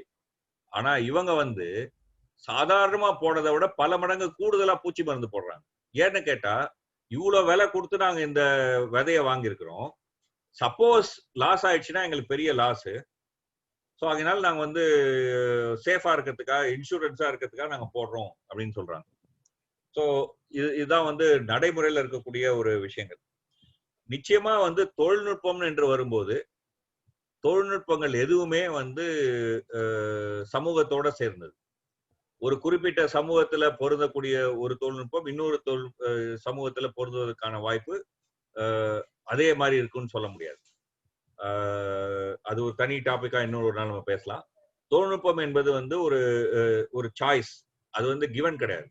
இப்போ வந்து அறிவியல் என்பது வந்து கிவன். ஃபார் எக்ஸாம்பிள் வந்து E=mc²ங்கிறது வந்து எல்லாருக்கும் பொது, அது கிவன். நீங்க விரும்பினாலும் நான் விரும்பினாலும் மாற்ற முடியாது. ஆனா ஒரு குறிப்பிட்ட தொழில்நுட்பம் இப்படிதான் இருக்கணுமா? ஃபார் எக்ஸாம்பிள் இந்த பிடி தொழில்நுட்பம் வந்து பண்ணாங்க இல்லையா காட்டனுக்கு, அது அப்படிதான் பண்ணிருக்கணுமா? வேணும் இல்லை. இப்போ இந்தியாவில பாத்தீங்கன்னு சொன்னா ஹைபிரிட் காட்டன் வெரைட்டி தான் பண்ணாங்க. ஏன் பண்ணாங்க? ஏன்னா அந்த ஹைபிரிட் காட்டன் வெரைட்டில நீங்க 2வது முறை அதை நீங்க பயிர் செஞ்சீங்கன்னா உங்களுக்கு முழு லாபம் கிடைக்காது.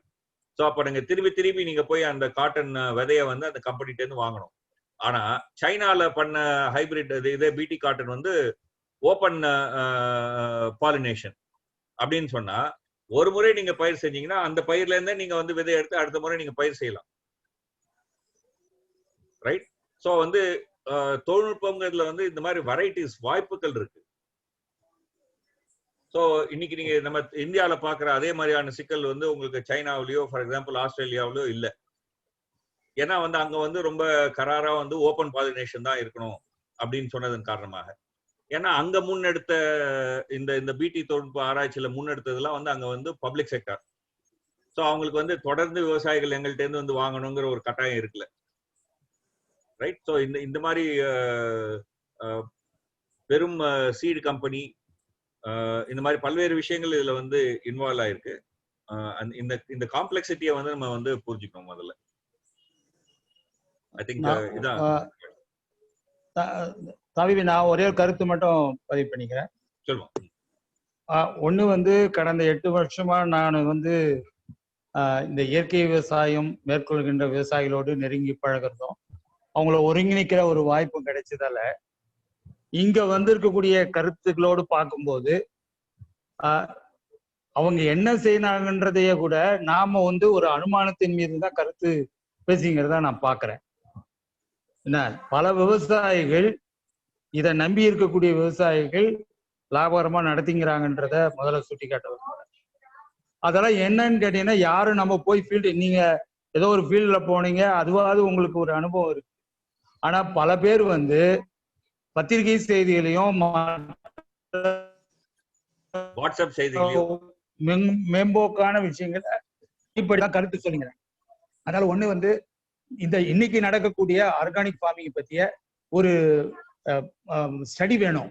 அதுல வந்து எந்த சந்தேகமும் கிடையாது.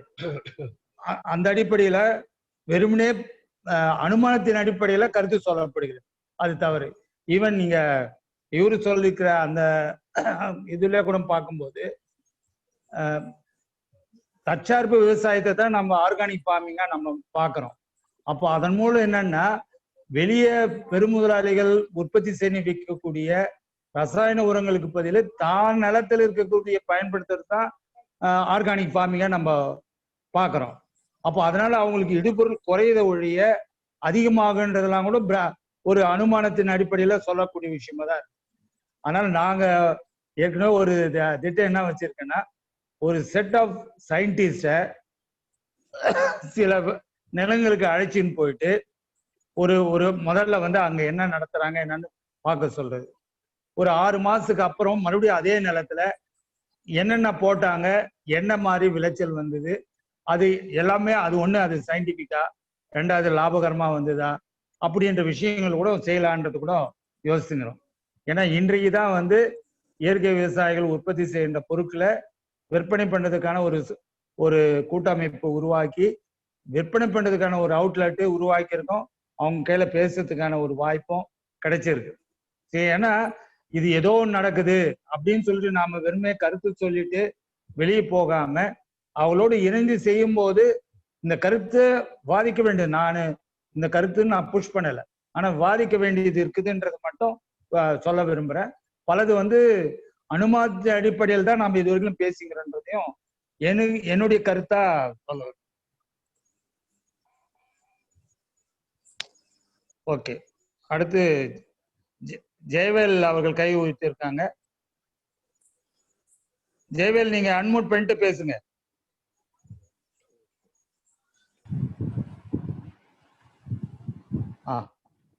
ஜெயவேல், நீங்க கேள்வி எழுப்புங்க. ஜெயவேல், நீங்க பேசலாம்.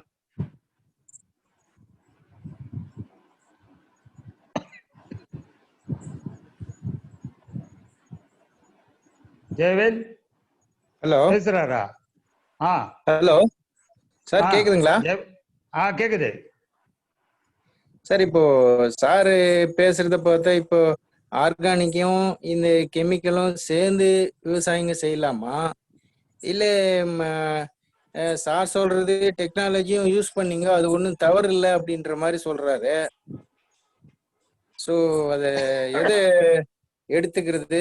அதனால டெக்னாலஜின்றது விவசாயிங்களுக்கு ஒரு பெரிய சவாலா தான் இருக்குது. அது அவ்வளவு ஈஸியா அவங்களுக்கு தெரிஞ்சுக்கவும் முடியல.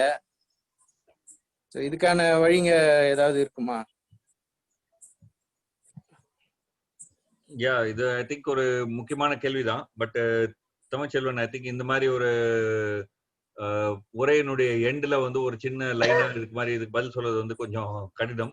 இதை வந்து ஒரு நம்ம டெக்னாலஜி, மனிதர்கள், சாதாரண மனிதர்கள் அவங்க கைக்குள்ள எப்போ வரும், எப்போ வராது, எப்போ அவங்க தலைமையில டெக்னாலஜி உட்காரும், எப்போ அவங்களுடைய கைக்குள்ள டெக்னாலஜி உட்காரும் போன்ற விஷயங்கள் எல்லாம் சேர்த்து நம்ம பார்க்கணும். இது ஹைடெக் லோ டெக்கோட சம்மந்தம் இல்லை. இது வந்து வேறு பல விஷயங்களோட சம்பந்தம். இது வந்து தனியா நம்ம வந்து விரிவா பேசணும். அது மேபி இன்னொரு நாள் உரையில பேசலாம். ஆனா ஒரே ஒரு விஷயம் மட்டும் நம்ம வந்து புரிஞ்சுக்கலாம்னு நினைக்கிறேன். தொழில்நுட்பத்தை வழிபடுவதும் தவறு. அதாவது என்ன அப்படின்னு சொன்னாக்க, தொழில்நுட்பத்தை வந்து வழிபட்டு ஒரு குறிப்பிட்ட தொழில்நுட்பம் நம்ம கையில கொடுக்குற அந்த இதுதான் வந்து இறுதி இலக்கு அப்படின்னு வழிபடுறதும் தவறு. அதே சமயத்துல வந்து புதுசா வர தொழில்நுட்பம் எதுவுமே தேவையில்லை, நேத்து இருந்ததே போதும் அப்படின்னு நினைக்கிறதும் வந்து சாத்தியமான ஒரு விஷயம் இல்லை. அது நம்ம வந்து பேசலாம். ஆனா வந்து அது வந்து ஒரு சிலர் அது மாதிரி செயல்படலாம். பட் ஆனா அதெல்லாம் வந்து சாத்தியமான ஒரு விஷயமான்னு தெரியல. வந்து காந்தியினுடைய வாழ்க்கையிலேயே வந்து ஒரு முக்கியமான நிகழ்வு இருக்கு. காந்தி வந்து ஆன்டிபயோட்டிக் பயன்படுத்துவதை வந்து விரும்பல. அந்த மாதிரி மருந்து கொடுத்து சரியாவதை வந்து விரும்பல. அவருடைய மனைவிக்கு வந்து அவர் கொடுக்க மறுத்தாரு. பட் அதெல்லாம் வந்து ஒரு அதீதமான ஒரு போக்கு அப்படின்னு தான் நான் பார்ப்பேன். அப்கோர்ஸ் அவருடைய மனநிலை அதை பத்திலாம் பின்னாடி மாறிடுச்சு, அது வேற விஷயம். அந்த சமயத்துல சொல்றேன். அதே சமயத்துல ஆன்டிபயோட்டிக் ஓவர் யூஸ் இருக்கு. அதாவது எடுத்ததற்கெல்லாம் அது என்னன்னு பரிசோதனையே செய்யறதுக்கு முன்னாடியே அது வைரஸா பாக்டீரியாவா, வைரஸா இருந்தா ஆன்டிபயோட்டிக்ஸ் வேலை செய்யாது, வைரஸா பாக்டீரியாவா என்றெல்லாம் ஒரு அனுமானத்துக்கு வரதுக்கு முன்னாடியே கண்மூடித்தனமா உடனே வந்து ஆன்டிபயோட்டிக்கை கொடுக்கக்கூடிய ஒரு போக்கும் ஒண்ணு இருக்கு. இதே போக்கு ஃபார் எக்ஸாம்பிள் இங்கிலாந்துல கிடையாது. ஏன் இங்கிலாந்துல இல்ல? அங்கெல்லாம் அறிவுள்ளவர்களா? இல்ல. இங்கிலாந்துல இருக்கக்கூடிய மருத்துவ அமைப்பு என்பது பொது சுகாதார மருத்துவ அமைப்பு. மீனிங் இங்கிலாந்துல நீங்க இருந்தீங்கன்னா உங்களுக்குன்னு ஒரு டாக்டர் இருப்பாரு. அந்த டாக்டர்கிட்ட நீங்க போகணும். அதாவது உங்களுடைய கன்சல்டிங் பிசிஷியன் சொல்லுவாங்க. அந்த டாக்டர்கிட்ட நீங்க போகணும். அந்த டாக்டர் வந்து உங்களுக்கு பிரிஸ்கிரிப்ஷன் எழுதி கொடுப்பாரு. அந்த பிரிஸ்கிரிப்ஷன் கொண்டு போய் நீங்க மருந்து கடையில் கொடுத்தீங்கன்னா மருந்து உங்களுக்கு ஃப்ரீயா கொடுத்துருவாங்க. உங்களுக்கு கூடுதலான சிக்கல்னா அவர் வந்து உங்களுக்கு ரெஃபரல் தருவாரு. உங்களுக்கு நீங்க ஹாஸ்பிட்டல் போகலாம். ஹாஸ்பிட்டல் உங்களுக்கு ஃப்ரீயா மருத்துவம். அங்க வந்து இந்த மருந்த வித்து அந்த டாக்டர் வந்து சம்பாத்தியம் பார்க்கணுங்கிறது வந்து ரொம்ப குறைவு. இல்லவே இல்லை, ஜீரோன்னு சொல்ல மாட்டேன். இப்போ வந்து கொஞ்சம் மாறிடுச்சு. பட் ஆனா வந்து இன்னைக்கு இந்தியாவில் இருக்கிற மாதிரியான ஒரு வணிகத்தன்மை கொண்ட மருத்துவம் இல்லை அங்க. அங்கேயும் ஆன்டிபயோட்டிக் பயன்படுத்துறாங்க. பட் ஆனா அங்க பயன்படுத்துற அளவு வந்து மிக மிக குறைவு. இப்போ ஸ்கேன் சென்டர் எடுத்துக்கலாம். கர்ப்பிணி பெண்களுக்கு வந்து ஸ்கேன் பண்றோம் இல்லையா? அந்த ஸ்கேன் பண்ணது வந்து எதுக்கு பண்றோம்? எதுக்கு பண்ணணும்னா பர்டிகுலரா குழந்தைக்கு வந்து ஏதாவது சிக்கல்கள் இருக்கா, மரபணு சார்ந்த சிக்கல்கள் இருக்கா போன்ற விஷயங்கள்லாம் பார்ப்பதற்காக. குழந்தையுடைய வளர்ச்சி. ஆனா இன்னைக்கு வந்து வளர்ச்சி போன்ற பல்வேறு விஷயங்களுக்கா, போஷாக்கு இருக்கா போன்ற. இன்னைக்கு ஆனா அது பெரும்பாலும் எதுக்கு பயன்படுத்தப்படுகிறது? குழந்தையினுடைய ஆனா பெண்ணான்னு கண்டுபிடிச்சு பெண்ணா இருந்தா கருக்கலைப்புக்கு சேர்த்து பயன்படுத்தப்படுகிறது. பட் ஆனா கனடால வந்து இதே மாதிரி ஸ்கேன் பண்றாங்க. அங்க அதுக்கு இது பயன்படுத்துறாங்களா? இல்லையே. சோ தொழில்நுட்பம்ங்கிறது வந்து அந்த பர்டிகுலர் சமுதாயத்தோட சேர்த்து பார்க்கணும். இது வந்து ஒரு பெரிய டாபிக். வந்து இது மாதிரி ஒரு 2 லைன்ல நம்ம பதில் சொன்னோம்னா வந்து ஒரு சாட்டிஸ்பாக்டரியா இருக்காது. எனக்கும் சாட்டிஸ்பாக்டரியா இருக்காது.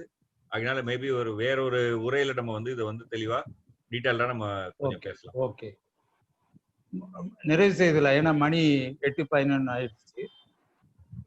நண்பர்களே, இன்னும் இதுல பேசுறதுக்கான ஒரு தூண்டுதலோடு இந்த நிகழ்வை நம்ம நிறைவு செய்துக்கலாம். ஒரு நல்ல ஒரு உரையை தாவி வெங்கடேசன் அவர்கள் நமக்கு முன் வச்சிருக்காங்க. இது விவாதமாக இன்னும் விரிவாக விவாதிக்கப்படணுன்றது தான் நான் வலியுறுத்த விரும்புகிறேன். விவாதிப்போம். பல தளங்கள்ல பல வழிமுறைகள்ல இதை விவாதிப்போம் என்கிறத மட்டும் குறிப்பிட்டு பங்கேற்ற அத்தனை பேருக்கும் நன்றி தெரிவிப்போம். முறையாக நன்றி சொல்வதற்கு பாஸ்கர், விஞ்ஞான் பிரச்சார் அறிவியல் பலகை பாஸ்கர் அவர்களை அன்போடு அழைக்கிறோம். ஏதாவது கவிதை கையில வச்சுட்டு இருப்பாரு, கவிதையோட அவர் முடிக்கலாம். பாஸ்கர் பேசுறீங்களா? பேசுறேன். அனைவருக்கும் வணக்கம். மனிதன் மாறிவிட்டான் என்கிற கவி பேரரசர் கண்ணதாசன் அவர்களின் பாடல் வரியினை நினைவூட்டுவது போல் அமைந்த முனைவர் தாவி வெங்கடேஸ்வரன் அவர்களின் சிறப்புரை. ஆம், மனிதன் மாறிவிட்டான், அனைத்தையும் மாற்றிவிட்டான். தாவரங்கள், காய்கனிகள், விலங்குகள், ஏன் மனிதர்களும் பரிணாம வளர்ச்சியின் மரபணு மாற்றங்களின் வாயிலாக முற்றிலும் மாறியுள்ள வரலாற்றினை, அறிவியல் நிகழ்வினை மனிதன் விவசாயம் செய்ய ஆரம்பிப்பதற்கு முன் மற்றும் விவசாயம் செய்ய ஆரம்பித்ததற்கு பின் என பிரித்து ஒரு ஆவணப்படம் போல் அழகாக சித்தரித்துள்ளார் முனைவர் தாவி வெங்கடேஸ்வரன் அவர்கள். இது ஒரு வித்தியாசமான நிகழ்வு. பல புதுமையான தகவல்களை, குறிப்பாக அறிவியல் தகவல்களை, குறிப்பாக தெரியாத தகவல்களை விவசாயிகளுக்கும் அனைவருக்கும் அளித்துள்ளார் என்று கூறினால் அது மிகையாகாது. தொழில்கள் செழிக்க தேவை தரம், பயிர்கள் செழிக்க தேவை உரம். இயற்கை உரத்தோடு அறிவியல் எனும் உரத்தையும் இட்டு விவசாயத்தை காப்போம், விளைநிலங்களை காப்போம், விவசாயிகளை காப்போம், காளை பசு கன்றினங்களை காப்போம் என்று கூறி மீண்டும் ஒரு முறை முனைவர் தாவி வெங்கடேஸ்வரன் அவர்களுக்கு பங்கேற்பாளர்கள் மற்றும் அனைவரின் சார்பாகவும் மிக்க நன்றிகளை தெரிவித்து விடைபெறுகிறோம். நன்றி, வணக்கம். நன்றி, வணக்கம். நன்றி, நன்றி.